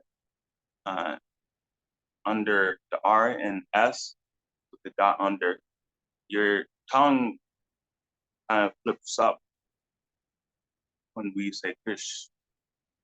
And then Na, just as we say Na, the tongue is touching the root of the teeth. But the first portion, Krish, is actually a way that the Atma, it actually leaves. That is actually the path where the Atma leaves, which is very astounding. You can't really find that sort of science anywhere else. This science that Prabhupada was always stressing every time he goes through every high-profile colleges, Stanford, Harvard, etc., etc. He would always look for that department that looks for the everlasting, that looks for the knowledge of the everlasting soul. And this knowledge in Sanskrit is very useful. But in this way, the only thing left I would have to say is like willingness to hear, as Nimai Nitai Prabhu spoke. It in the beginning was through preaching and through serving the devotee and the pure devotee. These are very important, and I experienced that because I've read the Bhagavad Gita in the beginning of my state, in the beginning stages of bhakti, and I wouldn't say I was consistent, because there were some times where I fell into condition, like terrible habits and everything that would break the reading and everything. And so even then, I would have to say that in the beginning, when I found the devotees and I was doing some book distribution and everything, my urge for reading increased more and more as I did service to Prabhupada by spreading this Krishna consciousness, even just by giving one book or just speaking about Krishna to someone who's not able to take a book, and them just hearing it's a start. So any sort of preaching that you can do, even if you see yourself not advancing, or you're not in the position that you think you should be, just understand where you are, but work where you are in order to be where you want to be. I wish I could give more Sanskrit references to what I'm speaking. I'm only speaking out of experience, but I would have to say reading is very powerful. It's a powerful accommodation to the services that you do, and the way that you preach also. It brings out like a treasure trove of, I would say, enjoyment. There's a lot of enjoyment reading. It would just, from my experience, I guess, you know, it took a while for me to get that enjoyment, but I did have an affinity to read sometimes. So I don't know what else I could say, what other topics I could speak on, because this is all I know. Local learning, studying, reading. I do highlight. Thank you. Yeah. Thank you very much, Yeah. Prabhu, and thank you for highlighting this point that you were saying to understanding what the verse actually means. And yes, this is a point that Tavira Prabhu has stressed greatly, and Sami Prabhu has put the link to Tavira Prabhu's shloka learning courses, so it's there in the conversation here, the comments. So thanks a lot, and it's true that when we know the meaning of the words, it's much easier to remember. Much easier. I've experienced that too. So thank you for stressing this. And let's hope we can start something like that, you know, like learning shlokas together, all of us. Anything else you would like to add, Prabhu, before we go to the next speaker? No, I don't really have much to say. Thank you, Prabhu. Okay, thank you very much, Manu Prabhu. Very glad of you. Very nice of you to share. Now next we're going to Bhakti Jad.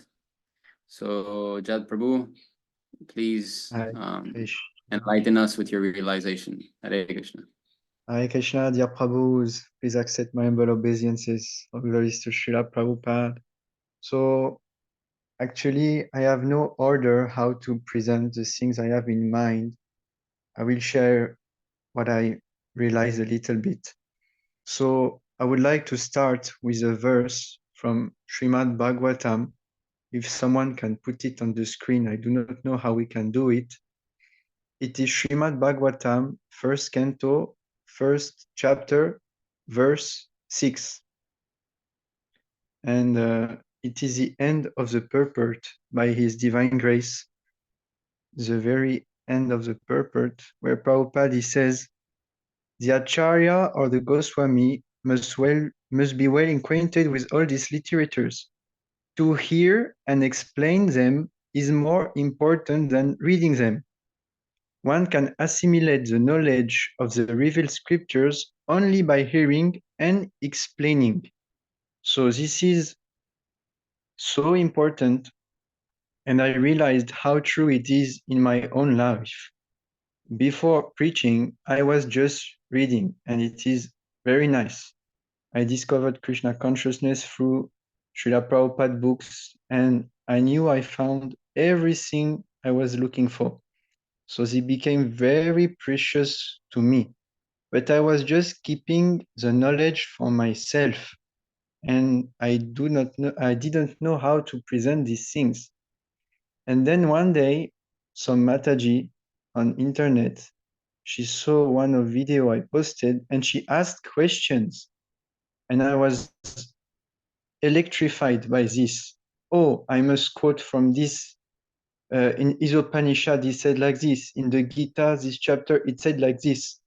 And I became so much enthusiastic because I read and I knew the answers because I read Prabhupada books. So this is so important that we should answer people question by quoting Prabhupada's books, and we cannot quote without reading. So if we want to be nice preachers, we must absorb ourselves. If we do not like to read, we can hear. Same benefit is there.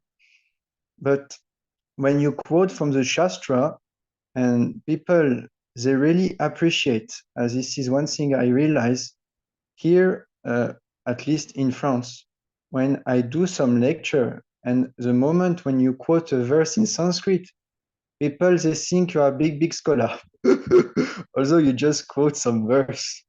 And automatically, the person, he thinks, oh, he knows what he's speaking about, because like Nimai Nitai Prabhu, he said, sometimes you can just tell a story and pretend you know this and that. But when you repeat like a parrot, not a parrot, you have to use your own words. But when you use Prabhupada's knowledge, when you use stories given by Prabhupada, it is Prabhupada's Shakti. It does not come from you. So we should not be over intelligent, but at the same time, we must keep our personality while preaching. And like this, we can become via medium of Śrīla Prabhupada, and you will feel inside your heart that the Lord is pleased, and Krishna is pleased, and Prabhupada is pleased. It is not mental concoction.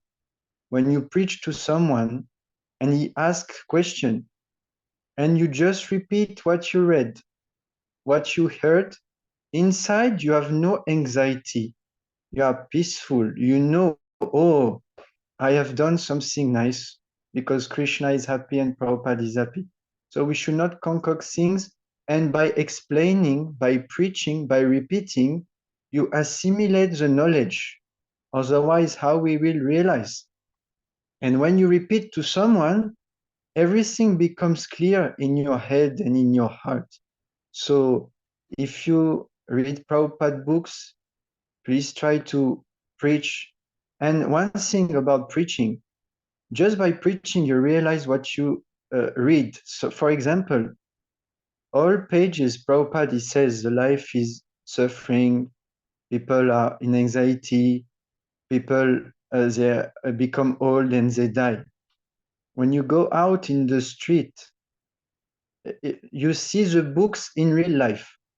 Everything become true, and you see the real thing. Shastra Shakshusha, you see through the scriptures, and you can see people, they are very miserable. So when Prabhupada, for example, in the 7th canto, he said, like devotees, they must be convinced that without Krishna consciousness, one cannot be happy. This is from the verse where Prahlad Maharaj says, many people go to Himalayas, but as far as I'm concerned, I want to bring as much people to Krishna consciousness. So when you go out, you see how miserable people are without this knowledge. And when you see this, you realize how much you are fortunate to get these books. And this is one point I wanted to share. Like, just to have these books, it is unimaginable. Sometimes I think like this, like the Lord appears once in a day of Brahma. And after he appeared, how could people follow? They didn't have the example of Lord Chaitanya. And how we know Chaitanya Mahaprabhu without Prabhupada? So how much we are fortunate. And now we have all the books. And they are all translated in our language. So we must think very deeply that I will suggest devotees.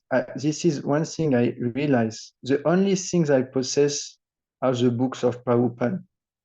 If my house burns and I have to save something, I will just take my Bhagavad Gita and I will try to take my Bhagavatam sets. I have nothing else really. And when you read, Prabhupada is speaking to you. You must come to this realization. Prabhupada chose every word, every sentence for today, 10 years, 100 years, 10,000 years. And he's speaking to you. And when you read Prabhupada books, your answer, you have the answers and you memorize. You know, when someone chastises you, you remember, this is good lesson. So many times I read Prabhupada books and for example, he says, if you don't wake early, you are lazy. And oh, I've been chastised. Now I remember nicely because he just spoke it to me. So this is how I see Prabhupada books. And Prabhupada's Vani is important. He tells us to read.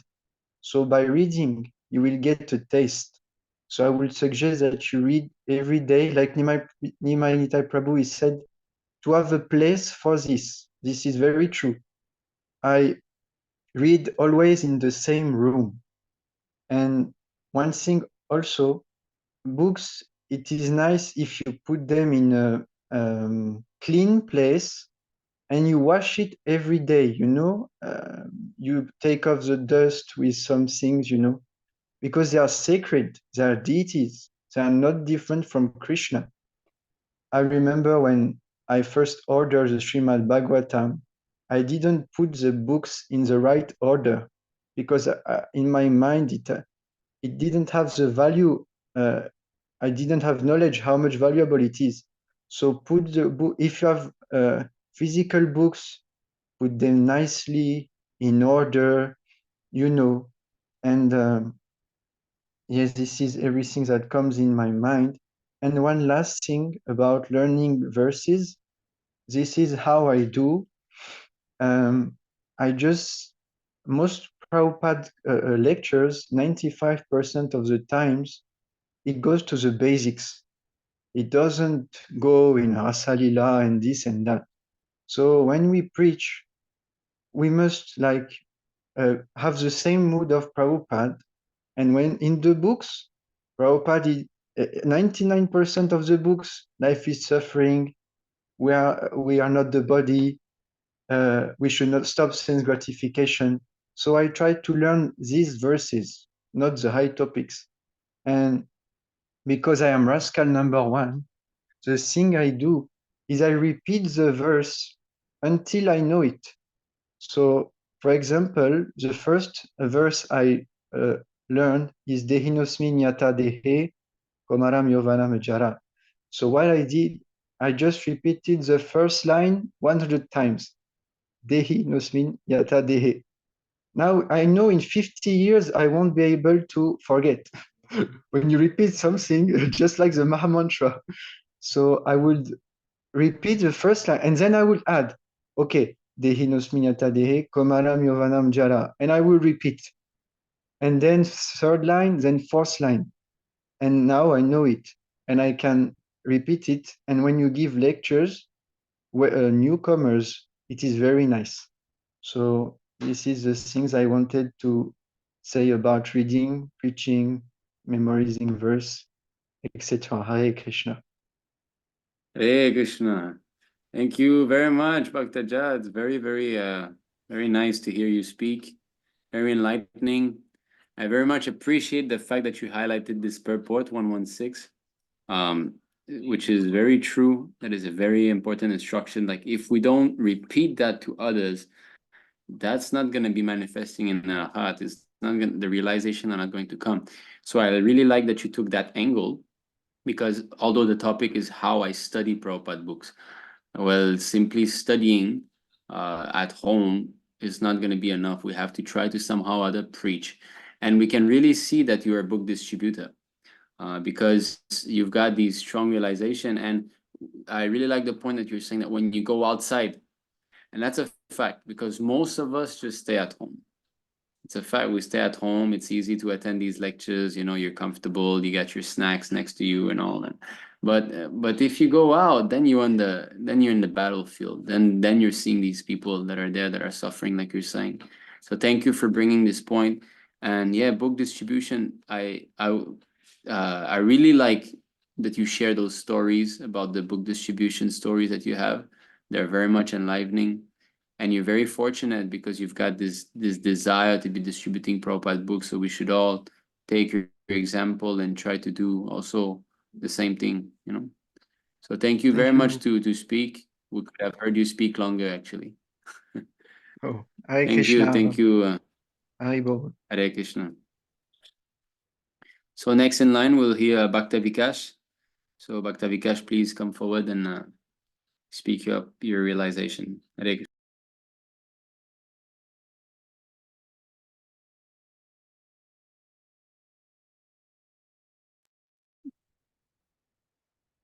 Is he here? No problem. Okay, so he did say that he wanted to speak in that poll that we did. He's not here. All right, so we'll go to next. Dear Prabhus, can I add one thing I forgot, please? Yeah.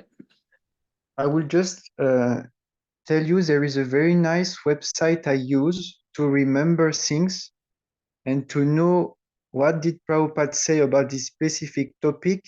It is Vani quotes. So how do I find quote? Basically, someone asked a question on Prophet Muhammad. He asked a question, is Lord Nrsimhadev a ghastly avatar? Recently, this question went on the group. So you just type the keyword and you just add Vani quote and everything comes. This is very nicely done, chronological order, what Prabhupada in books, in letters, in conversation.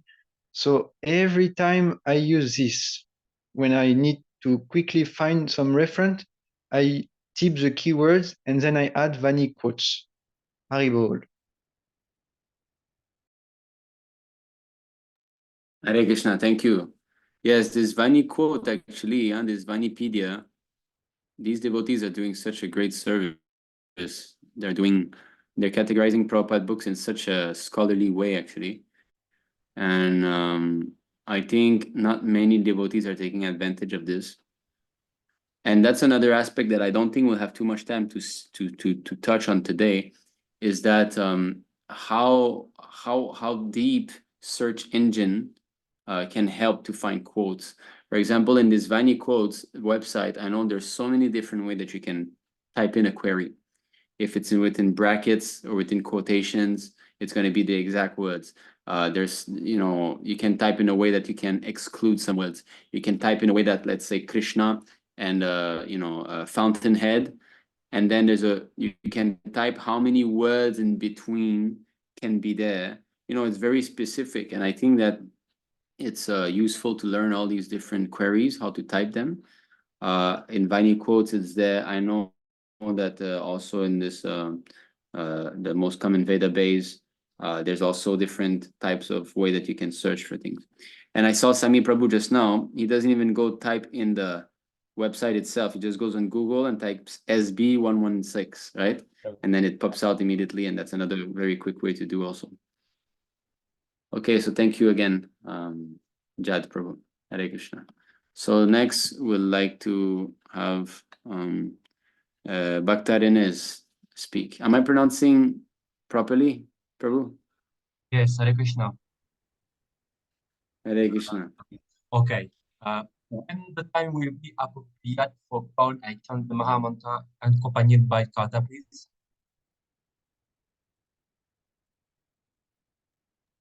Sorry, Prabhu? Your excuse voice me. was breaking a bit. Excuse my French accent. No. The voice was breaking. Okay, excuse me. When the time will be appropriate for call, I chant the Maha Mantra accompanied by kata, please. So can he sing the Maha Mantra, he's asking? Yes. Yeah. Okay, you want to sing now, you mean? Yes, like short kirtan he wants to do. Well, okay. I mean, if everybody agrees, no problem. You can go ahead. Hare Krishna. Hare Krishna.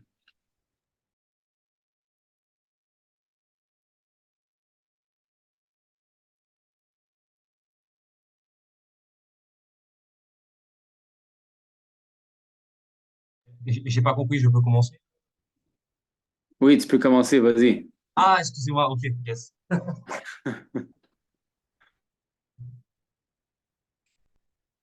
J'avais oublié que vous parliez français un instant pour pouvoir aller tellement bien anglais. Ouais, non, tu peux me parler en français, pas de problème. Moi puis Gianni, on peut comprendre. Hein? Bhakta Jad aussi, en fait.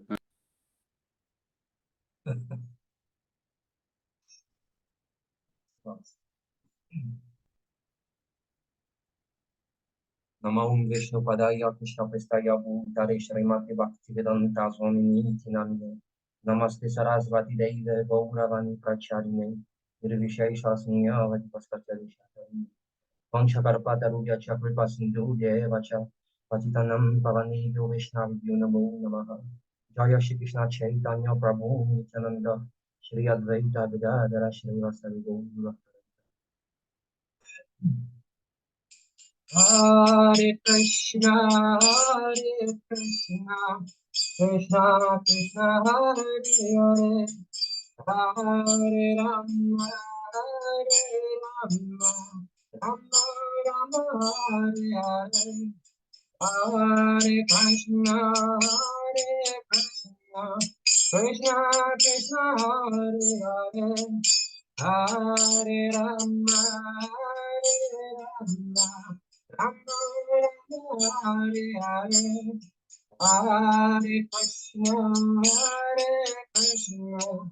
Krishna Krishna, Hare Hare, Hare Rama, Rama Rama, Hare Hare, Hare Krishna, Krishna Krishna, Hare Hare, Hare Rama, Rama Rama, Hare Hare, Hare Krishna, Krishna Krishna, Hare Hare, Hare Rama, Hare Hare, Hare Krishna, Krishna Krishna, Hare Hare, Hare Rama,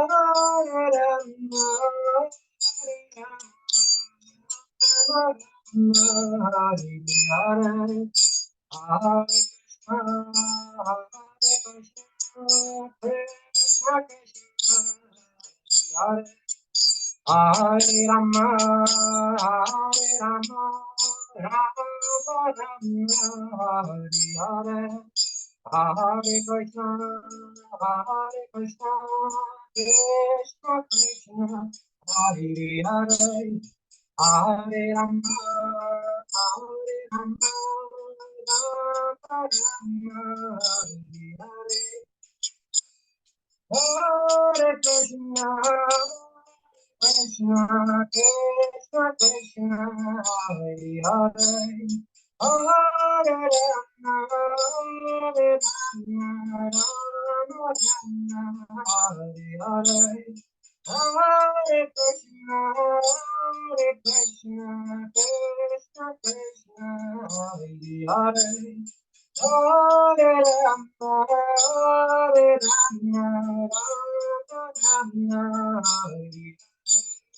Hare Krishna, Krishna Krishna, Hare Hare, Hare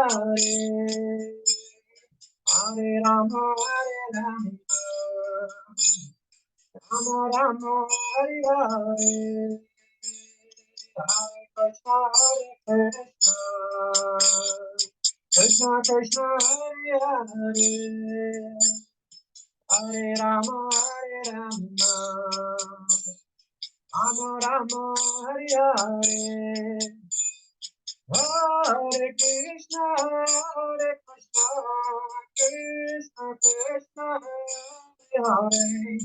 Hare Rama, Rama Hare Hare, Hare Krishna, Krishna Krishna, Hare Hare, Hare Rama, Hare Krishna,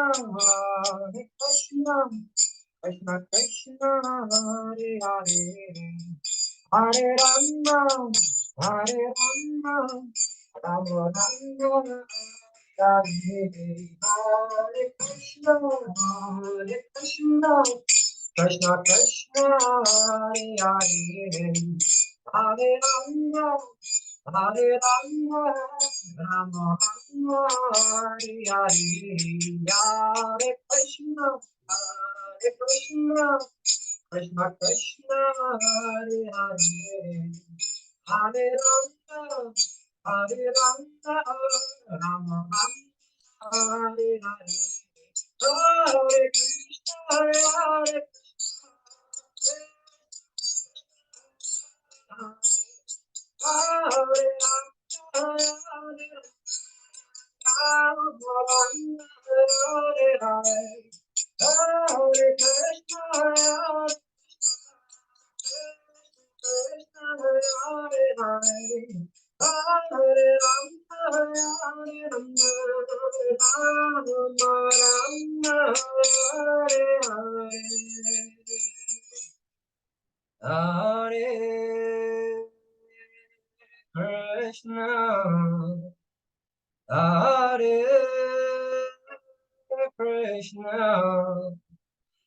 Krishna, Krishna Hare Hare, Hare Rama, Hare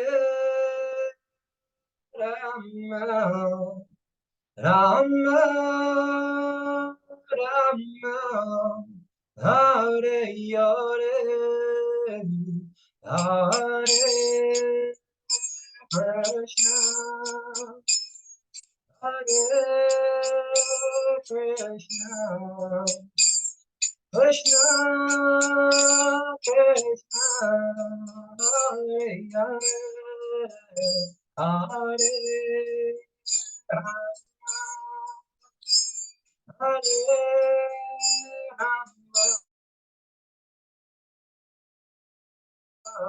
Rama, Hare Hare, Hare Krishna, Hare Krishna, Krishna Krishna, Hare Hare, Hare Rama, Hare Rama, Rama Rama, Hare Hare, Hare Krishna, Hare Krishna, Krishna Krishna, Hare Hare, Hare Rama, Rama, Hare Hare.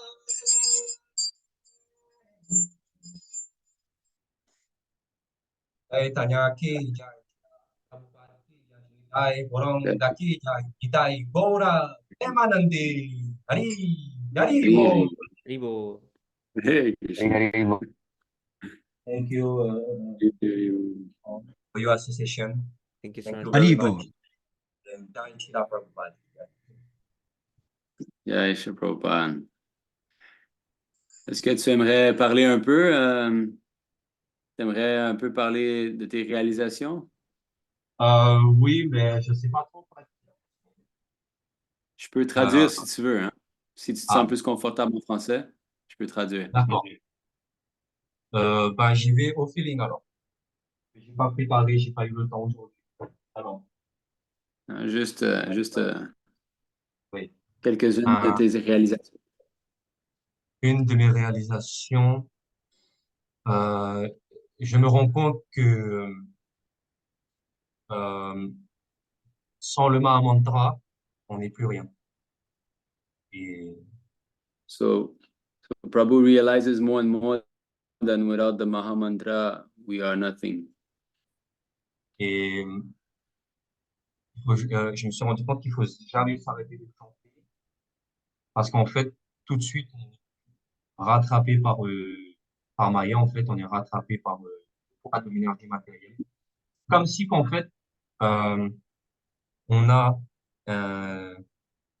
une maladie, mais on ne sait pas, et on a le remède, et que quand on s'arrête de prendre ce médicament, ça devient encore pire qu'avant. Et ma réalisation, c'est que c'est ça en fait, on ne peut plus vivre en fait sans Krishna. On ne peut pas vivre sans Krishna. C'est impossible. So he realizes more and more that we should never stop chanting. We should always be chanting Hare Krishna. And the moment that we stop, we feel that this disease is coming back, this disease of Maya. So when we stop, we can feel that this disease is coming back stronger. So what Prabhu realizes more and more is that there's no other option. We cannot live without Krishna. Et j'ai pas plus que ça. Pour l'instant, c'est ma réalisation principale. Ces derniers mois, So en fait, Prabhu, in these last few months, especially, this realization is building up in him. Avant, je l'entendais, je n'arrivais pas à vraiment l'intégrer dans cette vie conditionnée. Mais maintenant, je me rends compte en fait de l'importance de ce qui est dit. Je me rends compte de l'importance de ce que Prabhupada nous enseigne. De plus en plus. En fait. Une fois que je tombe, que je me prends des murs, c'est là que je comprends. En fait. So, ton micro, il bloquait un peu, mais bon, je crois que j'ai compris l'essence. Donc, Prabhu is saying that, yes, so the more and more that he advances, the more he realizes this importance of always being Krishna, always chanting, always being in connection with Krishna. And that these realizations come also stronger when there is some suffering in life. Is that what, est-ce que c'est ça que tu as dit? Quand il y a la souffrance qui arrive, tu réalises de plus en plus? Voilà. Ce qui est ce que nous Yeah. enseigne.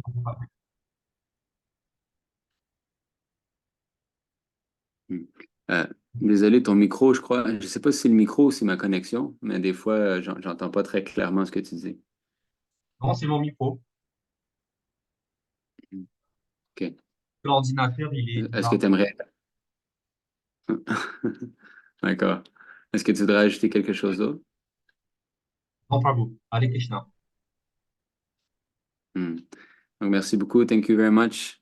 Thank you very much. And very nice melody, by the way. It's the first time I hear this melody, very touching and coming from you. Vaishnavas are very special. You were chanting, rocking there, and all we could see was Radha Krishna in your skin. Very, very special. So thank you so much for your nice kirtan. Hari Bol. Hare Krishna. So our next devotee to come would be Bhakta Priyansh. So is Bhakta Priyansh here?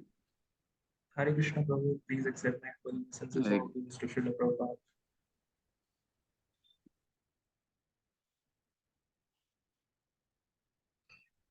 Please go ahead, Prabhu. Prabhuji, I'm gonna start with that how I came to Krishna consciousness. The book that helped me to change my consciousness was The Path of Perfection. When I was in class 12, around last of my exams, board exams, that time I came to know about firstly, I have visited ISKCON for the first time, but they have given me the book Message of Godhead. The Prabhuji is there. They have given me the Message of Godhead book, but I didn't pay any attention on reading that. But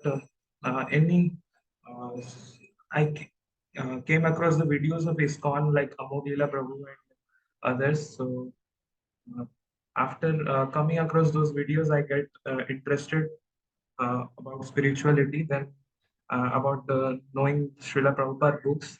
So I go on searching how I can find a book that fits my intention, for purifying my senses. I was a great meat eater. Without eating meat, I can't live a day. Even though I have born in India, I was addicted to meat eating. A day without me was like hell for me that times. So somehow or other, I have read that book, The Path of Perfection. When I read that book, one verse was there, Manushya Janma Paya Radha Krishna Na Bajiya Janiya Sunya Vishakhaya. So that verse touched my senses. So on that day only, I visited the nearby shop. Whatever collection I have, I go there to the shop, nearby shop, and bring the deities of Radha and Krishna. Even though I don't have idea to how to worship the deities, I brought the deities and tried to serve them. Then I come across to Nimai Nitai Prabhu's videos. That time around 2021, I think. I saw that 24-hour daily Grahastha life. I saw those videos, and the way you worship Prabhu, that inspired me a lot. Then from that day onwards, I started waking up at 3 o'clock, and somehow or other, I don't know what is Mangala Arati, but still I go on doing that, offering Deepa and all simple worship I used to do. I don't offer the foodstuffs to Krishna, the bhoga to Krishna, but still I used to offer normal Gokula Dana and fruits and general worship I was doing. So local ISKCON Prabhuji told me from Janmashtami onwards, you start doing that, offering everything to Krishna and then take all foodstuffs. So from that day onwards, I started doing, around 2022, I started eating only Krishna Prasada. So from when I know about that July 9th, 19 is letter about Ritvik system, then I have to leave that ISKCON. Then I started avoiding to associate with them. So then I come across this Akshay Patra Foundation that was located near to my place. Actually, I'm now reading at Bhubaneswar.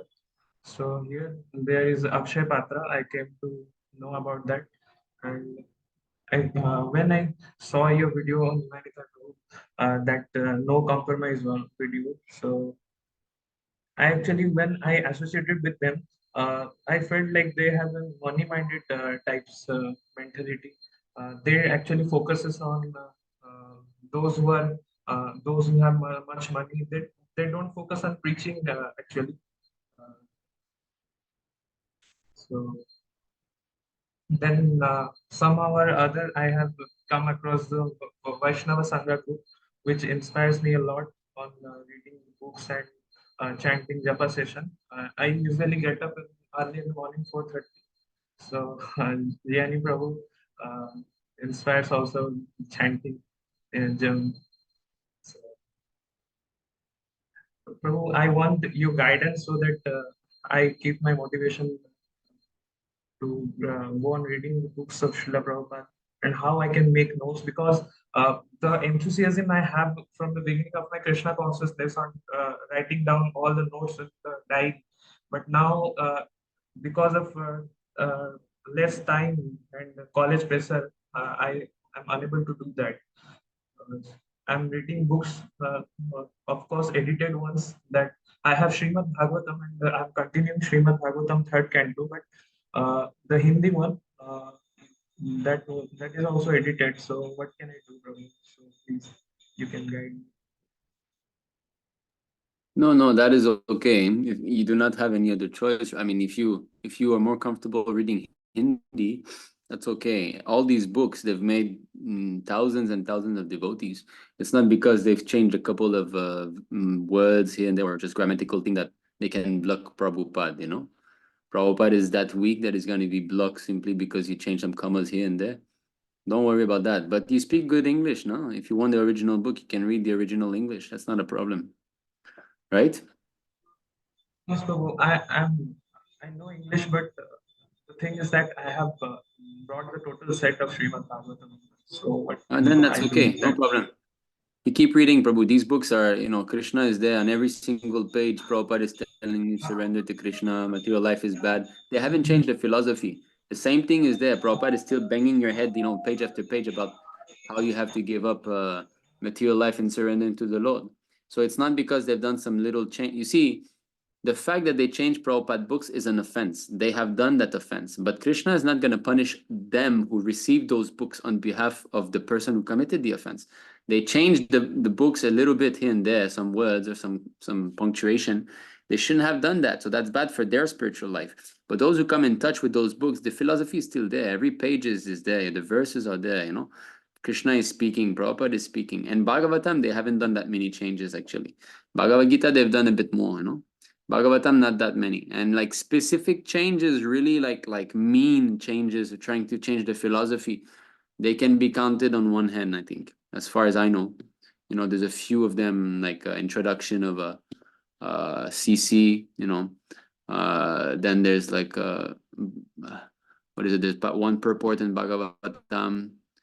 You know, it's very, very set. So don't worry about this. You keep reading. You have the Bhagavatam set in Hindi. Just read, Prabhu. Just read as much as you can, and attend these sessions.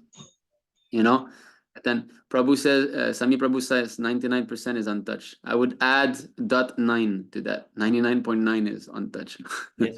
So anyway, so don't worry. You join these sessions, and you, as we have quoted in the beginning, by rendering service to the pure devotees, one develops affinity for Krishna Katha. So that's what you have to do. So how to serve Prabhupada? You must follow his instructions, wake up for Mangalarti, you know, or at least chant in the morning, right? And in this way, you can do easy. You wake up, brush your teeth, you start chanting, then around like 4:35, you offer one incense, something, or one flower, or anything. If you have Guru Gauranga picture, right? Prabhupada and Panchatattva, that's enough for now. And then you chant, and then you can cook something for Krishna, then you hear some lectures, you join ISKCON Vaishnava Sangha, there's always someone chanting there, you know. Jani Prabhu, I think, is 24 hours there chanting. So you can go and chant with him. So, and then attend the live lectures and reading sessions. And so you have everything that you need. Just give yourself some time. Be patient. Patience is the key, and determination. These two things, patience and determination, enthusiasm. So you continue and you will attain success, you know, don't worry. Okay, actually, we are living now, wherever we are living, actually 3 devotees we are living, and we are from the same locality, and we are following retreat system only. Actually, we are in the Vaishnava Sangha group, but whatever we are trying to follow. And we are taking one aunt is coming, and they are preparing. She is preparing food stuff for Krishna, and we are offering that, and we are taking that. Is it okay, Prabhu? So you're speaking about your house. Are you staying with your parents? Is it, or what is it that you? I could not hear very well. Actually, before I was living with my parents, but now since I'm studying in Bhubaneswar, so I have to stay with some devotees. Okay, so you're with some devotees, right? Yes, from Prabhu. ISKCON Bangalore, is it? No, Prabhu. They're from my locality only. I got connected with ISKCON Bangalore. With 3 of us got connected with ISKCON Bangalore at a time. So now these devotees are in ISKCON, is it? No, Prabhu. We are following only Vaishnava Sangha. Okay, so all right. So how many of you are living together? 4 of us, but one is not following properly, and 3 of us we are following. Okay, so they are more affiliated with HKM, right? No, Prabhu, they are not. Before they were, but after looking at their consciousness and their behavior, now we are not that elevated to them. Oh, very good. And where are you situated? You said again? Now I'm at Bhubaneswar. Bhubaneswar. Okay. So I think, yeah, I got in touch with, I'm in touch with you, right? On Telegram, I believe, yeah? Yes, Prabhu. Prabhu, you have yeah, seen that so Smruti Prabhu and Asit Prabhu have also messaged seen many times. oh, okay. So Priyansh, am I in contact with you on Telegram or on WhatsApp? I think WhatsApp maybe. So both of them. Is it both of them? Yes, sir. That's because I think I had given you the contact of Murali Krishna Prabhu. Yes. Did I? Have you contacted him? No, Prabhu, I have not contacted. Okay, please try contacting him because he's in Balasore, you know, it's not too far from Bhubaneswar, I believe, right? Yes, Prabhu. You should organize a trip. You know, all of you devotees should organize a trip where he is. He could arrange for your accommodation and all. it would be nice if you can go and maybe stay a week or something there, you know. Yes, Prabhu. Not just yes, Prabhu. I'm sending your contact to him, so you must. Yes, Prabhu, I will contact. So, because you need to come in contact with one of our devotees, and he's the closest to you. So I'm telling him now. Hare Krishna Murali Prabhu, please accept Mahabol obeisances. All glories to Śrīla Prabhupāda. I'm talking to this Priyansh Bhakta Prabhu. He's in Bhubaneswar with a few other devotees there. They accept the Ritvik system of initiation, and they'd like to come see you one day. So if you could make accommodation for them, and arrange for their coming and all, that would be nice. So about 4 of them, 3, 4 of them. So please contact him and arrange for this. So Prabhu, you're hooked now, huh? Yes, Prabhu. You gotta do it.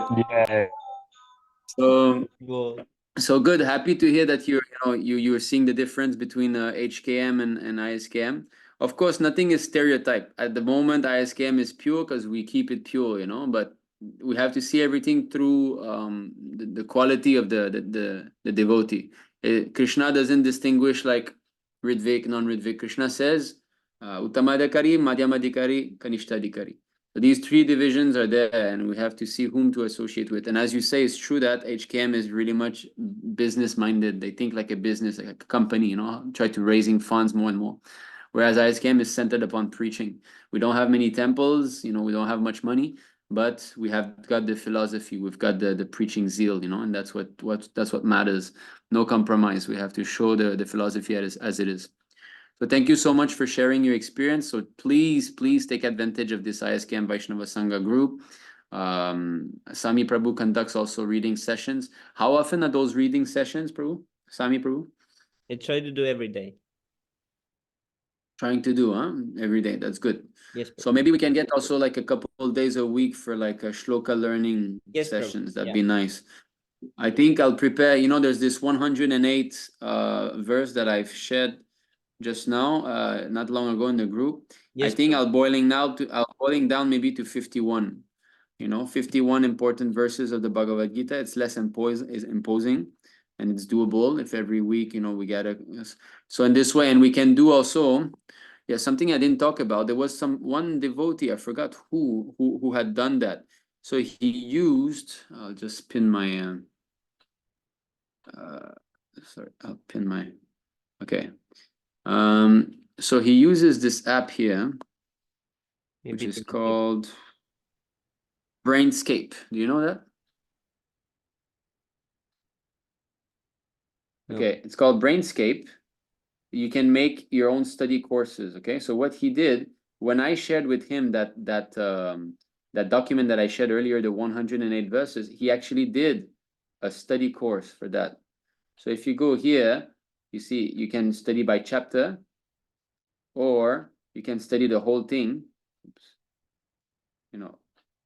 And then stages of fall down due to uncontrolled mind, sense gratification, contemplating. So that would be, I believe, 262, I think, by contemplating the object of 262. So when one contemplates the object in the senses, he develops attachment for them, like that. So you have a quiz. Then how well did you know this? Okay, let's say I knew it well, like 3, because maybe I don't know the Sanskrit like that. Sadhana bhakti can attain mercy of Krishna, senses controlled by practice. So that's nice, already that helps remember. So in this way, you can learn. You can also learn by chapter. So since this is already done and it's in the 108, it's the same verses that I've shared in that document, maybe we can start with that. How about we start, for example, okay, chapter 1. Okay, so like for this week, next week, like that, we start chapter 1. So all of us, we're gonna download this app. We're gonna study chapter 1, and we can meet once or twice or thrice a week and do that.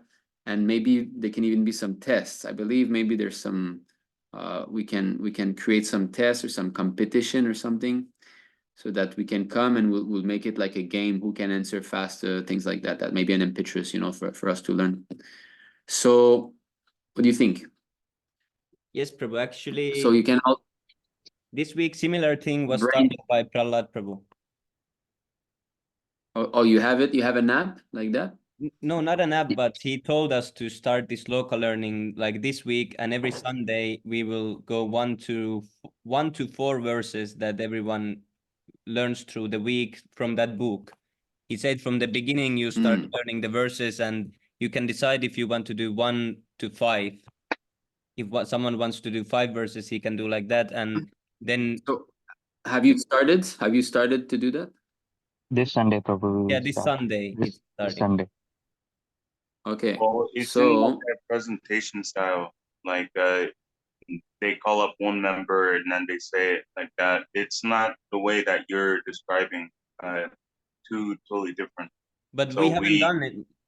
We haven't done it. So what we can do, I will speak with Prahlad Prabhu and we can coordinate. We can synchronize everything. Yes, Prabhu. So that we all learn. I will tell him about that, and I think he'll like it. And anyway, it would be good if you can download it. I'm pretty sure it's also on Android.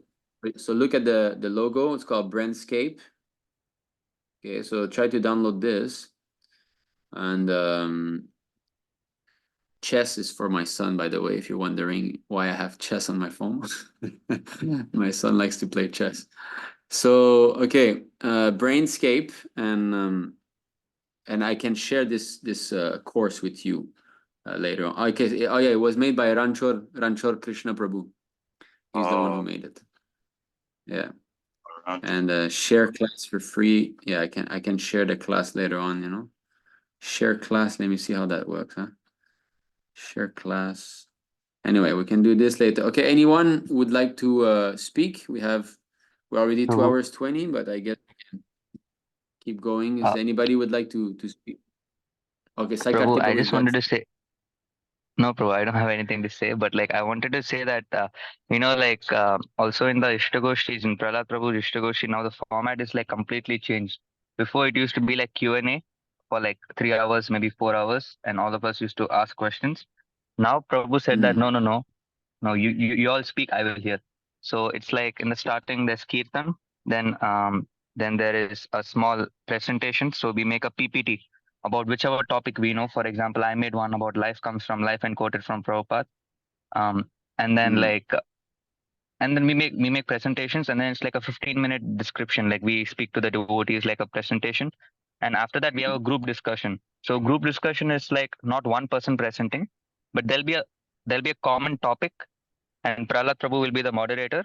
And for example, if the topic is the importance of devotee association, so everyone he has to speak, and it's like an informal conversation. So if I'm speaking to Sami Prabhu, he can interrupt me as well, and he can say that no, you're wrong, and he can add his own points. So like that. And after that, we have our sadhana chart discussion. No, actually, right now, before the sadhana chart, we'll be having this sloka and then sadhana chart, and then we are having Q&A. So yeah, that's like the new revised format. Pretty good. Do you like it? You like this format? Yes, Prabhu. Yes, Prabhu. It's really good. It's really good. Yes. It's also really engaging because Karti Prabhu gives these tasks to do. So whole week one has to think how I'm gonna manage this, because sometimes who gives these tasks? Prahlad Prabhu gives the tasks? Karti Prabhu usually is the organizing person. Who? Sorry, I didn't catch that. Karti Prabhu. Sai Karti Prabhu. Oh, Sai Karti Prabhu. Okay. Oh, okay. Oh, you are the one managing this. Oh. Yes, Prabhu. Very nice. Good, Sai Karti Prabhu. You're doing good service. Thank you so much. That's great. Prabhu, all glories to Prahlad. Yes, Prahlad Prabhu has been conducting these lessons for quite some time. That's good. So he's motivating the youth. You know, it's important that we all gather together like that, and also know women. You know, that's another thing that's very good. Of course, we don't discriminate. We also want them to advance spiritually, but just men together, it's much more easy to stay focused. And also, I mean, women, they're contaminating, you know, that you want it or not. Just, as soon as they're in the picture, the whole atmosphere changes. It becomes more frivolous, you know, in the back of the mind, you know that they're there and so on. So you're very happy to say you're very fortunate to have this now. Try to remain brahmachari. Don't fall into the trap. Okay. Anyone? Okay. Bhaktaveron. Oh, yes. Okay. Just before Bhaktaveron, yes, you can continue. Prabhu, also, I'm so sorry to interrupt, but I was just a little excited. But actually, even the Bhakti Shastri course is also going to come up from Prahlad Prabhu. So, yeah, And Prabhu said that he will also give certificates. So that is why Prabhu wanted the sloka learning, so that we all learn systematically, because Prabhu said that we all watch so many lectures, but then if I ask any basic verse, you all are just looking around. What is this? So Prabhu said, start learning systematically.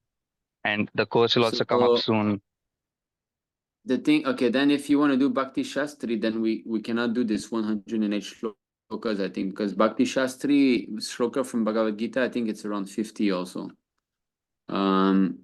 I have actually the Bhakti Shastri, the one that was prepared by ISKCON, but they've prepared it well. Okay, so I'll take a look at this also, and I'll contact Prahlad Prabhu later on, and Yes, you know, not later on, a few days ago, but they maybe were discussing tomorrow. about this with Vishwambar Prabhu, about this Bhakti Shastri type, some lectures and tests they were discussing. So is it that they're going to take from ISKCON, or they want to prepare themselves? They were talking Prabhu, from ourselves. Yeah, they were talking MCQ based from each, for each language also. Okay. There are 3 languages as of now. One is English, one is Hindi, and one is Tamil. So for English, it will be taken by Vishwambar Prabhu. For Tamil, it will be taken by Krishna Chaitanya Prabhu from Chennai. And for Hindi, it will be taken either by Shamagovan Prabhu or Rishikesh Prabhu. And it's like, so it's like 500 rupees per registration for the course. And it'll be an MCQ based test. In ISKCON, they do not do MCQ. I think they do the theoretical one, open book and closed book. Please ask for my research, but for this, it'll be like a MCQ. MCQ means? A multiple choice question, Prabhu. So there'll be a question and there'll be 4 ABCD like that. Yeah. Okay. So, all right. So Vishwambar Prabhu is going to be conducting that course, right? Yes, Prabhu. And some other seniors were also there, but I forgot the names. Okay. All right. Good to hear this.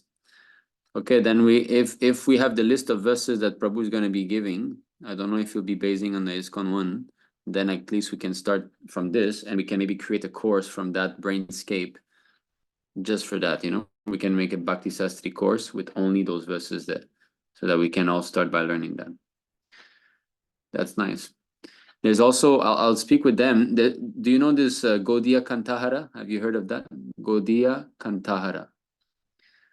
So it's actually Bhaktisiddhanta Sarasvati Thakur, who gathered so many verses on different topics, and he wanted his disciples to learn. So verses on Guru Tadva, all the verses are there, verses on this, and it's called Gaudiya Kantahara. You know, it's the verses that he wanted the Vaishnavas to learn. So I'll speak with that also with Vishwambar Prabhu. We can try, maybe I can serve and assist in building the course. Okay, Bhaktaveron, please unmute yourself and you can speak. Please have my humble obeisance. I this morning I wrote like a Word document on like the topic about how to read shlokas and how I keep the information stored. I just share the screen maybe. Yes, please go ahead. So I just wrote so in studying Śrīla Prabhupāda's books and the purports, one is getting the personal association of a pure devotee. So that's a slow realization, but it's coming to me now. And therefore, time should daily be made to understand through Shastra, whether it is reading, hearing, or making a study of Vedic literature. The book should be read at an auspicious time, and there's not more auspicious time than after completing 16 rounds of japa. The reading of books should be parallel with hearing from ISKM. The first point that you have here, the book should be read at an auspicious time. So did you read that somewhere from Prabhupada books? So this is kind of my own understanding. Maybe it's wrong. Yeah, so actually reading makes the time auspicious, you see. There's no need to wait for any auspicious time to read Prabhupada books, actually. It's always a good time to read.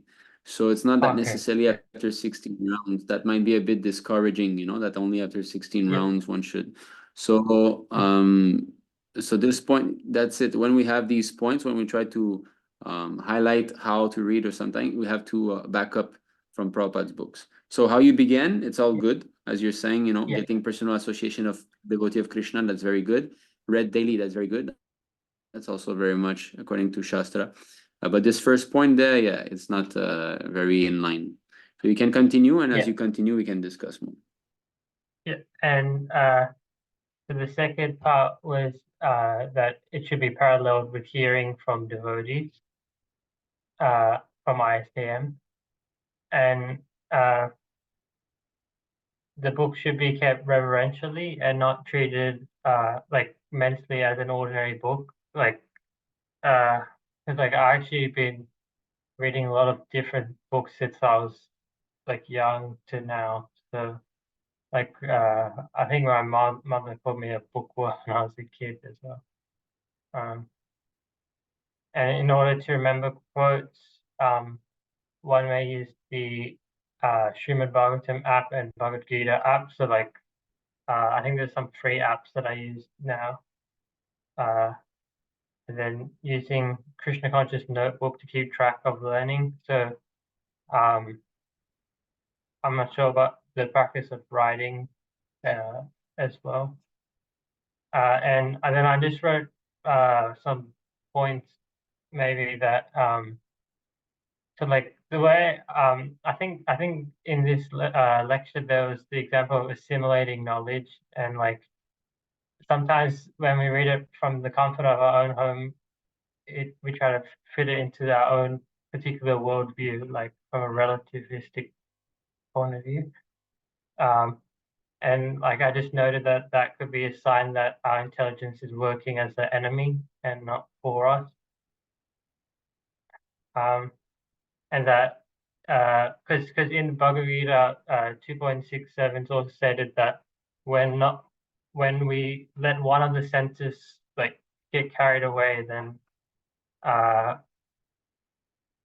there's a cause of fall down. So what to speak of the mind? So the mind as well, which is described as like as unstable as the wind. And so actually the mind is like the wind actually, and the senses are like the compared to the, how do you call that, the ships, they have got these how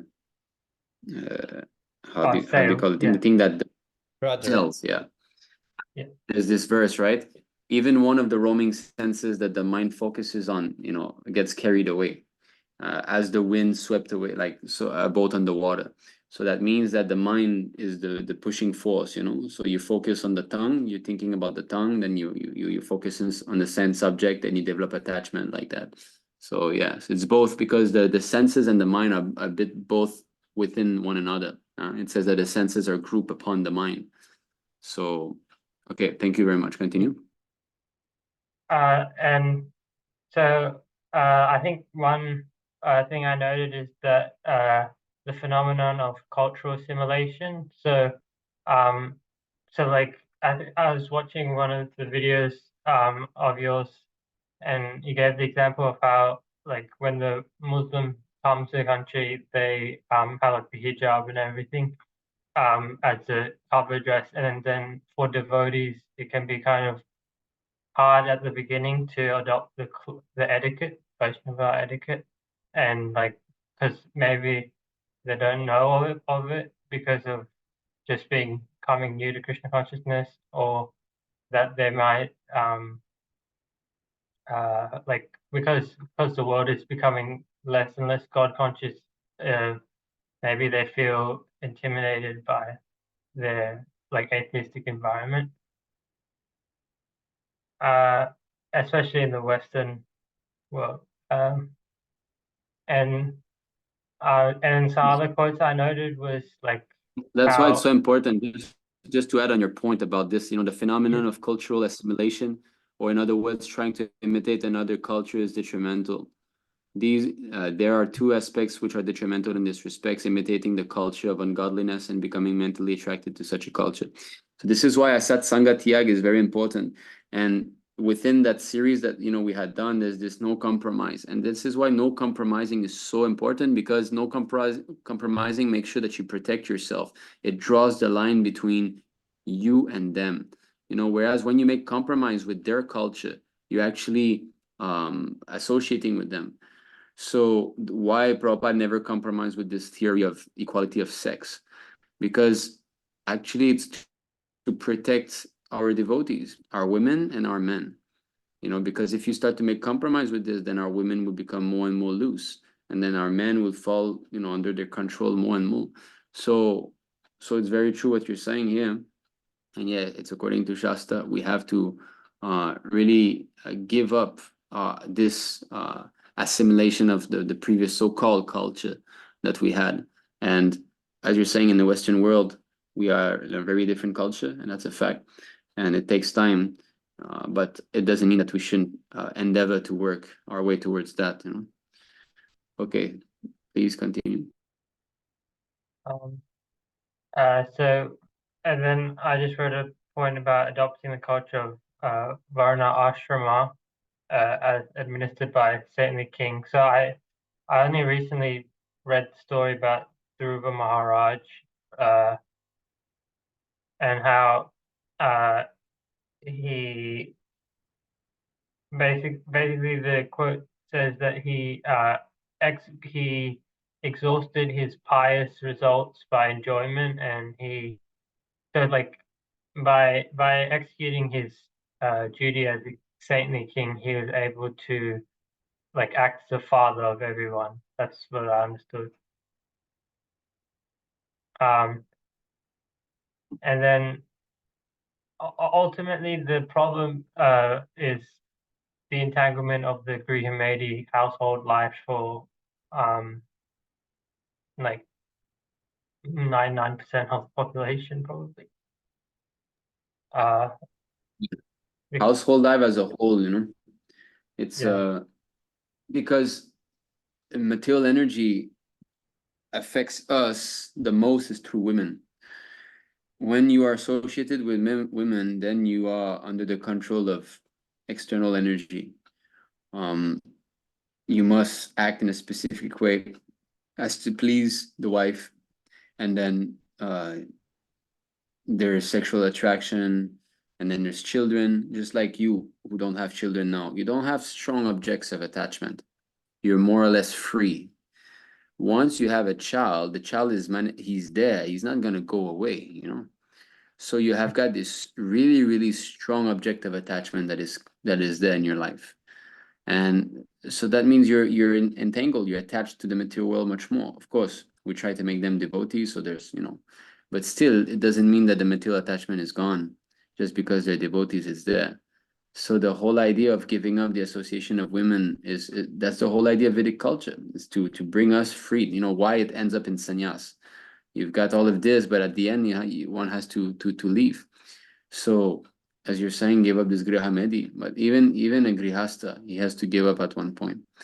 Because it's very, very rare that the wife will be very strong spiritually, so strong that she's also dedicated fully for the preaching mission without consideration much, and she's on the level of the husband. It's practically inexistent. So we have to come to that point of not being attached to our wives and acting out of duty only. So then if one is not even married, then why should I go through the whole thing? Why not just remain alone, brahmachari my whole life? That's intelligence, but of course it's not that easy, but okay, so thank you. You can continue. And so the three things that should never be given up because they're purifiers of the wise include austerity, penance, and charity. So yajna, tapasya, and dana. So sorry, this is the quote about Dhruva Maharaj. Austerity is practiced to exhaust impious credits, and enjoyment is practiced to exhaust. Oh, I wrote the wrong thing. Impious credits. So and enjoyment is practiced to exhaust pious credits. So ultimately, we can't actually do anything because it's arranged by our own karma, like whatever we're going through. Even as devotees, sometimes we are like materialistic devotees, or like keep Krishna in the center devotees, but so like understanding our own position can be helpful. Yeah. And then I think Śrīla Prabhupāda's purport would help in this. The devotee undergoes processes of austerity such as observing Ekadashi and similar other fasting days, and refraining from illicit sex life, intoxication, gambling, and meat eating. Thus becomes purified of his past impious life, and because he is engaged in devotional service, which is the most pious activity, he enjoys life without separate endeavor. So that was a purport from this verse. And household life is so as we were speaking before about the contaminating effects of women in that they increase our material term of existence. So like subtly thinking and associating or accepting services from women. And I think in the Vedic system, Śrīla Prabhupada says that how we should view women, except one's wife, that it's a mother or a sister, and then also that one should not meet women in solitary places. And then I recently read about how King Yadu meets the Avadhuta Brahmin, who is I think I just learned today that it was just Dr. Treya, which is one of the I think he has like an incarnation of Brahma, Shiva, and Vishnu in one, according to some source. That is mentioned in Bhagavatam. So yeah, it might be in some other Puranas. In the Bhagavatam, there is a mention that Lord Vishnu, Shiva, and Brahma manifested themselves at one point, and there was an incarnation of them three, because one, they wanted to have a son like the Supreme, but they were not sure who was the Supreme. So the three of them came, That's there in the Bhagavatam. Okay. Yeah. I have to read that. Yeah. And another thing about seeing all women as one mother, Prabhupada says actually at least not desire to have sex, not have sexual thoughts, that much. So to not have sexual thoughts when we see other women, that's the beginning. Oh, yes. That's the start from practical. Yeah. And then until a devotee has clearly, so this is the last point I noted to myself, because in this age, people are very reluctant to accept a guru because for many reasons. So until a devotee has clearly realized spiritual knowledge, he should continue with great faith and respect, and without envy, to run a personal service to the guru who is non-different from me. Yeah, me, that should be with a capital M. Yeah.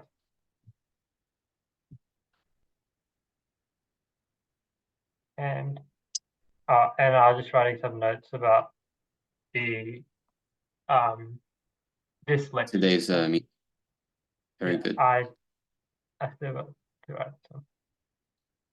Thank you. Thank you. Okay, anything else you'd like to speak? And I think yesterday I was showing some interest in like science or debunking science. So like this, because like I've been brought up like through the whole education system and learning physics and everything, and taught how the Big Bang theory is actually like the real theory of how the universe came about. Although now Foolish, now I realize it's quite foolish. It doesn't make sense. They just have no idea and they'll just say some words. Their whole idea is to put forward some complicated words so that people think that these people are very smart. That's all. They find some bombastic words. And, you know, how you can blow some dynamite next to a pile of bricks and expect it to land properly in the right place to form a house. This is crazy. You know, crazy people believe this kind of stuff. Yeah. Yeah. Yeah. Okay. Thank you, Prabhu. So we can, concerning this exposing scientists, we can have some more talk in the future. Sami Prabhu says one shouldn't even speak to one's own wife unnecessarily. I heard from Prabhupada's lectures. Yeah, actually, it used to be very strict, you know. How women used to be called in Vedic culture, they're called Antar Jana. Antar means inside, Jana means people, so people inside. Because how the household used to be built, that there was some outside living quarters that give contact to the, you know, outside, and then this inside living quarters.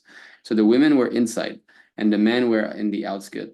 So in this way, there was not much association between men and women.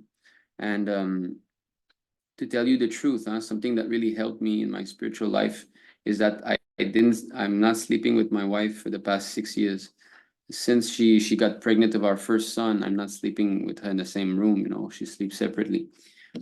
Krishna's blessing, I guess, because she cannot sleep without air conditioning in summer, and I'm not comfortable sleeping with air conditioning. So it started like that in the beginning. Then after that, our son was born. I needed to get some proper rest, and she had to wake up so many times during the night.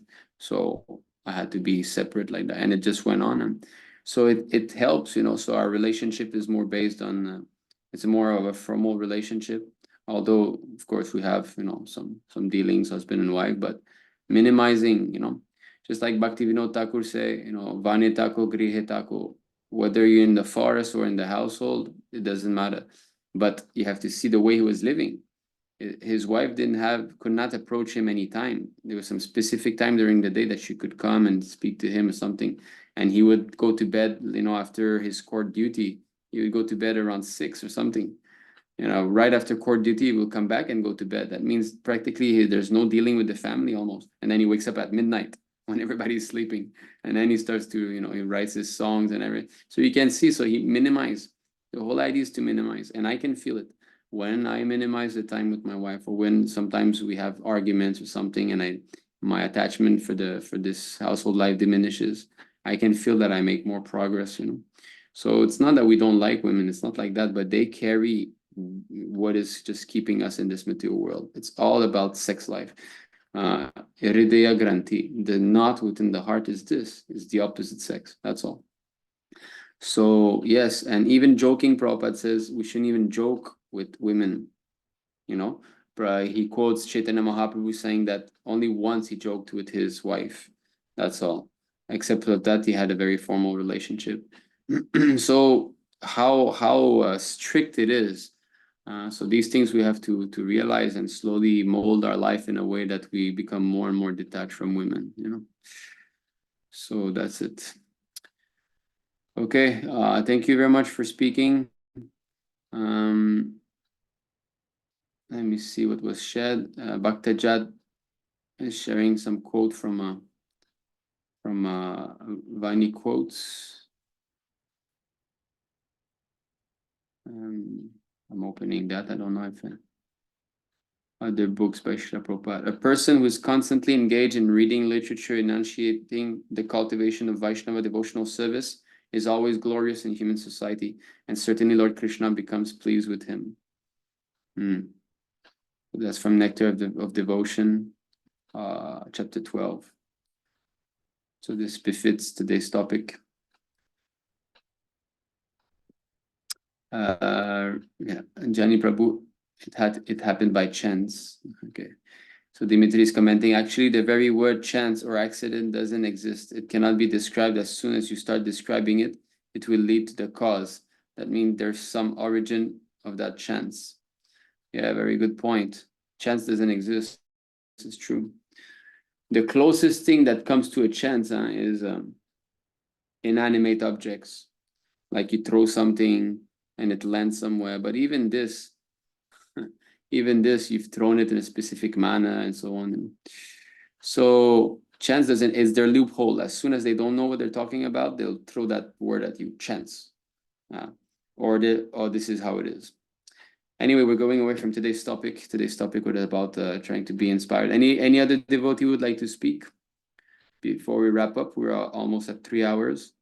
But if someone would like to speak a bit, we haven't heard Sami Prabhu. I'm impressed. I was expecting to hear from Sami Prabhu. Yes, Prabhu, but in what you explained, all the things are so similar to what you do. So I was thinking that I don't have nothing to add to this much. Surely you have something, Prabhu, no? Because I do this reading in the same way that I usually read with the Kindle, and the notes, when I take notes, I have my phone usually next to me.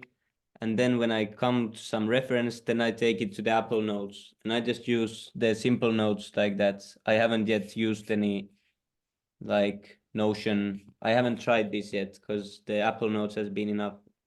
So usually I go by topic, and then I add new topics, and I add the verses what I think that I would use in preaching, and this I could use, and by that I've always been adding them, and yeah, but the more I use them in preaching, then I remember where it was. And also I don't have good memory, so my memory is like it's in the phone, but I know how to find everything really fast there. So I'm good at copy pasting and remembering where all the verses are, but I need some more realization also. And this I wish I had better memory to give some references also, like the Sanskrit slokas and like this. So I hope in future I will gain some memory. Yeah, I think if we start to learn verses together, that's gonna give us Yes, an Prabhu. impetus to. Yeah. Because some people need to just, actually everybody can learn. It's not that we cannot. The problem is some people need to repeat more than others. That's all. So I'm like that. I need to repeat a lot more. It's hard for me to remember something also, but like verses for deity worship, you know, it's really in there because every single day I have to say them. So I know that I can learn. It's just somehow other lack of time or laziness, you know. Yes. But if we do it together, we'll Yeah, is that all, Prabhu? Very nice. Yes, Prabhu. I want to do that. Okay, thank you. Bhaktajad, something else you would like to add? You have your hand raised. Yes, Haribol, dear devotees. One practical thing which came in my mind concerning reading books is, I think, from my experience, it is better to read the books in our native language. And I will explain quickly. In the beginning, I discovered Śrīla Prabhupāda books in French, so I used to read in French. And somehow or other, I ended up only reading in English, and I was not so much satisfied. It was nectar, of course, pure original books. But when you read in your own language, it is better to assimilate and repeat, because somehow or other we must preach locally.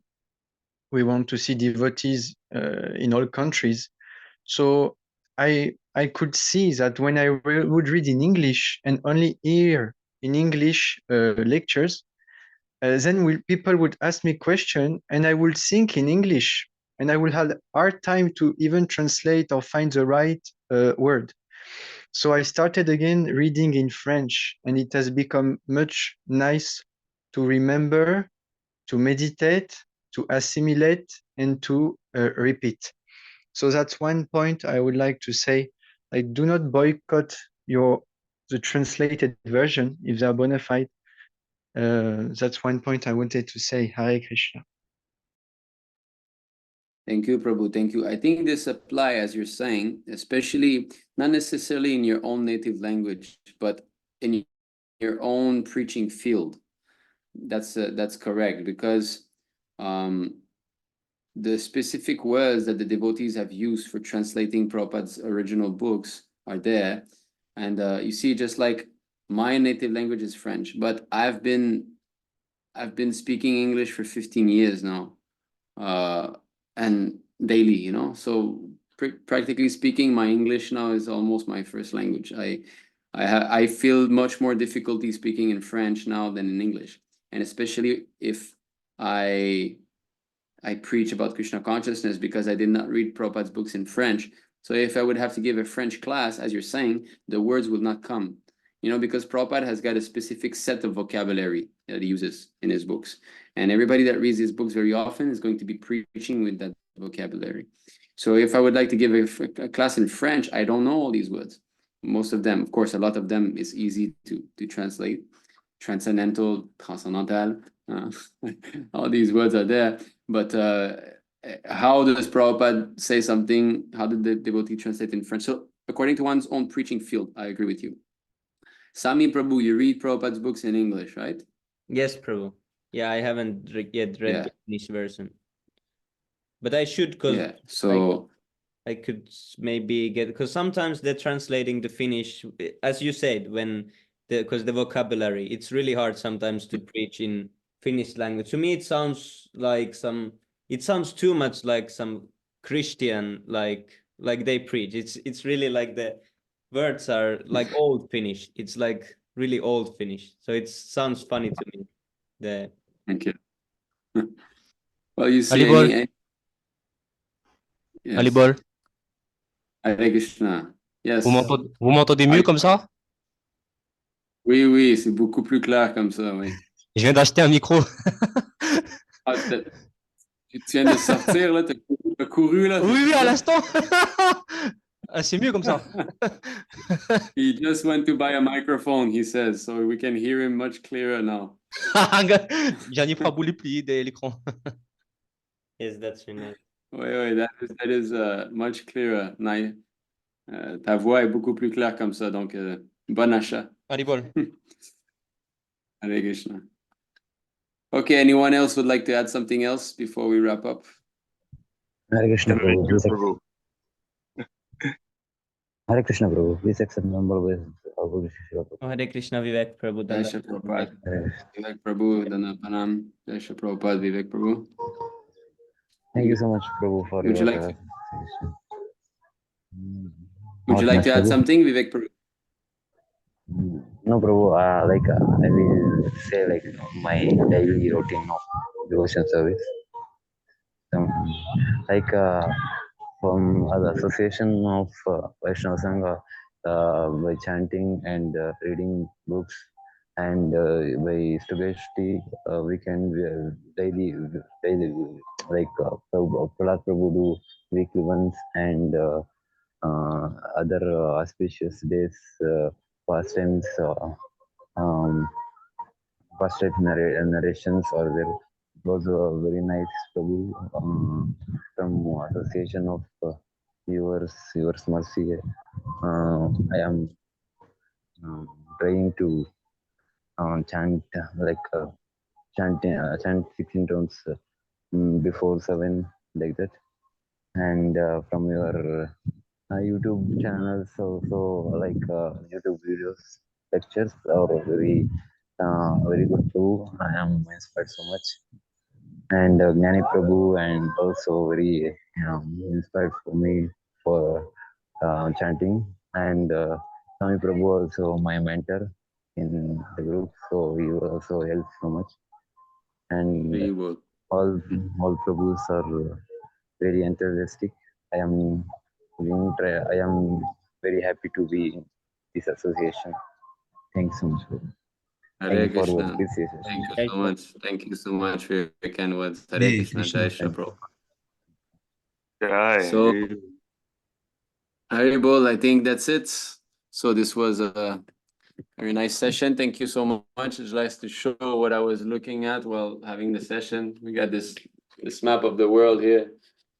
And this is like I'm in Labanga's room. She's not here now, and this is so I was just looking that I'm here.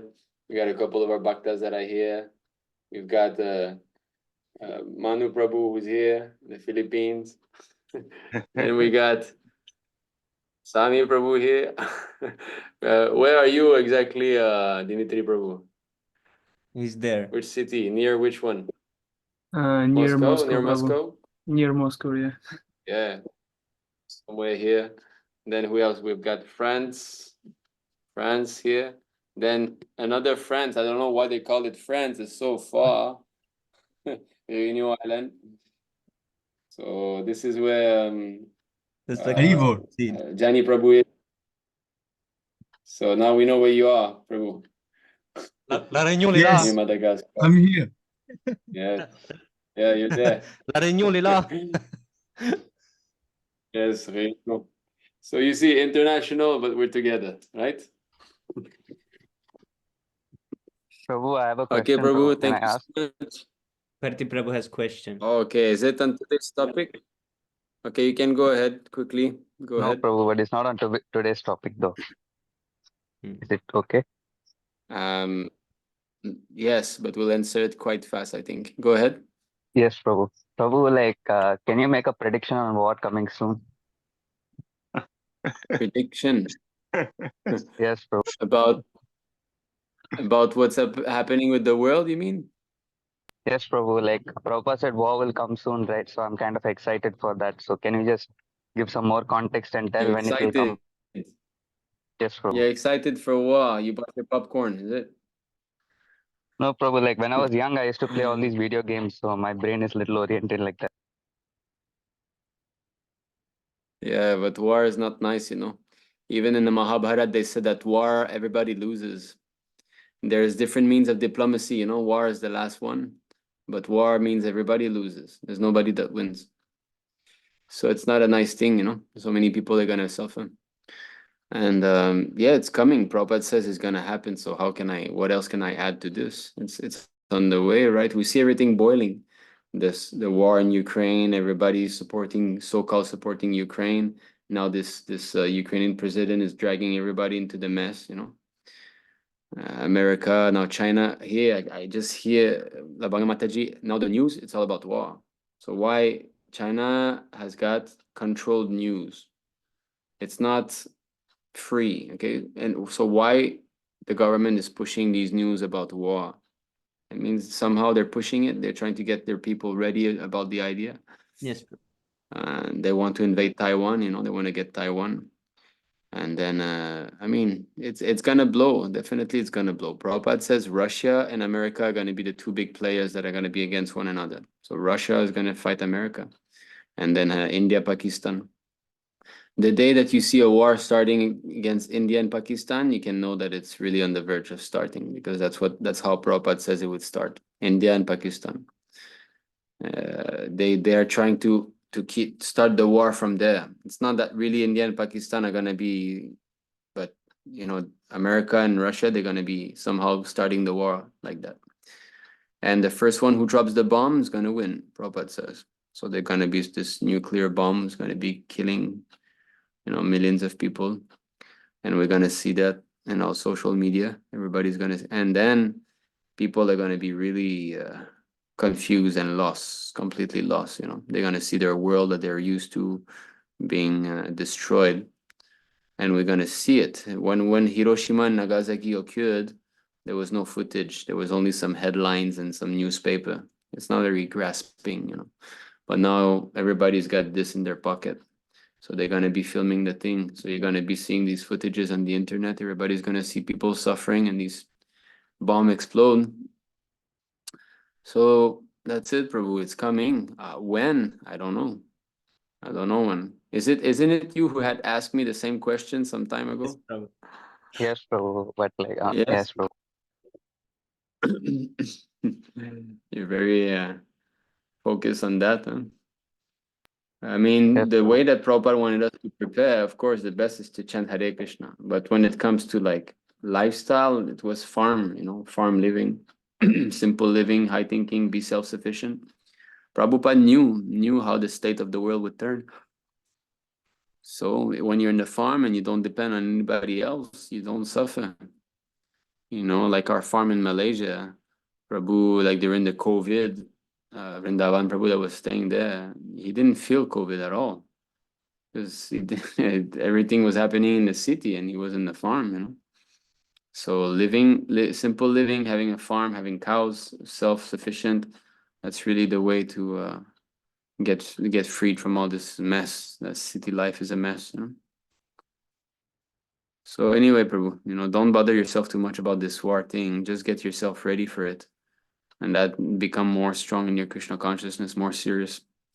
A lot of people are going to need help also. We need to act as a guide for all these people. They're going to suffer. They're going to want to know. Actually, everybody's suffering. Everybody's trying to look for answers, but nobody's got them. You can see all these big people that are famous. What do they know? They know nothing. Like this guy who's got the most famous podcast. What is his name? Joe Rogan. Yeah. So what does he know? He doesn't know anything. People come and talk and he's like, oh, yeah. But everybody's speculating. Nobody knows what's going on. So he's famous for what? You know, he's got no knowledge. So these people that are the most famous in the world right now are like kindergarten kids. They have no knowledge. We're the only ones. So we've got a great responsibility. So we should follow in the footstep of Bhaktajad and go out there and distribute books, you know, try to save some people. Okay, so with Thank you that, so much. I guess Dimitri Prabhu is saying in Russian, ISKCON split in two parts. One supports Russian, the other Ukraine. Simply offend each other because of this event and forgot about Krishna. Yeah, but there's an ISKCON guru, so-called guru, Russian, who said, now I don't accept the pranam mantra from my Ukrainian disciple. Just see. A guru, you know. And now Ukrainian disciple, he doesn't initiate anymore. And he doesn't accept their offerings. Just see. Completely under the bodily concept of life. Bogus people, I tell you, okay, we got to expose them. We got a lot of work to do, you know. We have to become serious. All of us, we should become serious. We got a big responsibility. We got to represent Prabhupada. We have to fight in this war. So you should all be considering on how you can join full time, you know. If we all join, just like now, I saw in the ISKM France, right? I saw that. So we should try to make it happen. How it can be pushed. How we can start a center and really, I mean, if the three of you would gather together somehow, I'm pretty sure this is a pretty strong temple already. So we should think how to push, all right? So thank you so much for attending today's session. It was enlightening. I'm very happy to have heard some of you speak. So we can have a wrap up and we keep in touch again for this shloka learning sessions, okay? Thank you all. Hare Krishna. Thank you very much.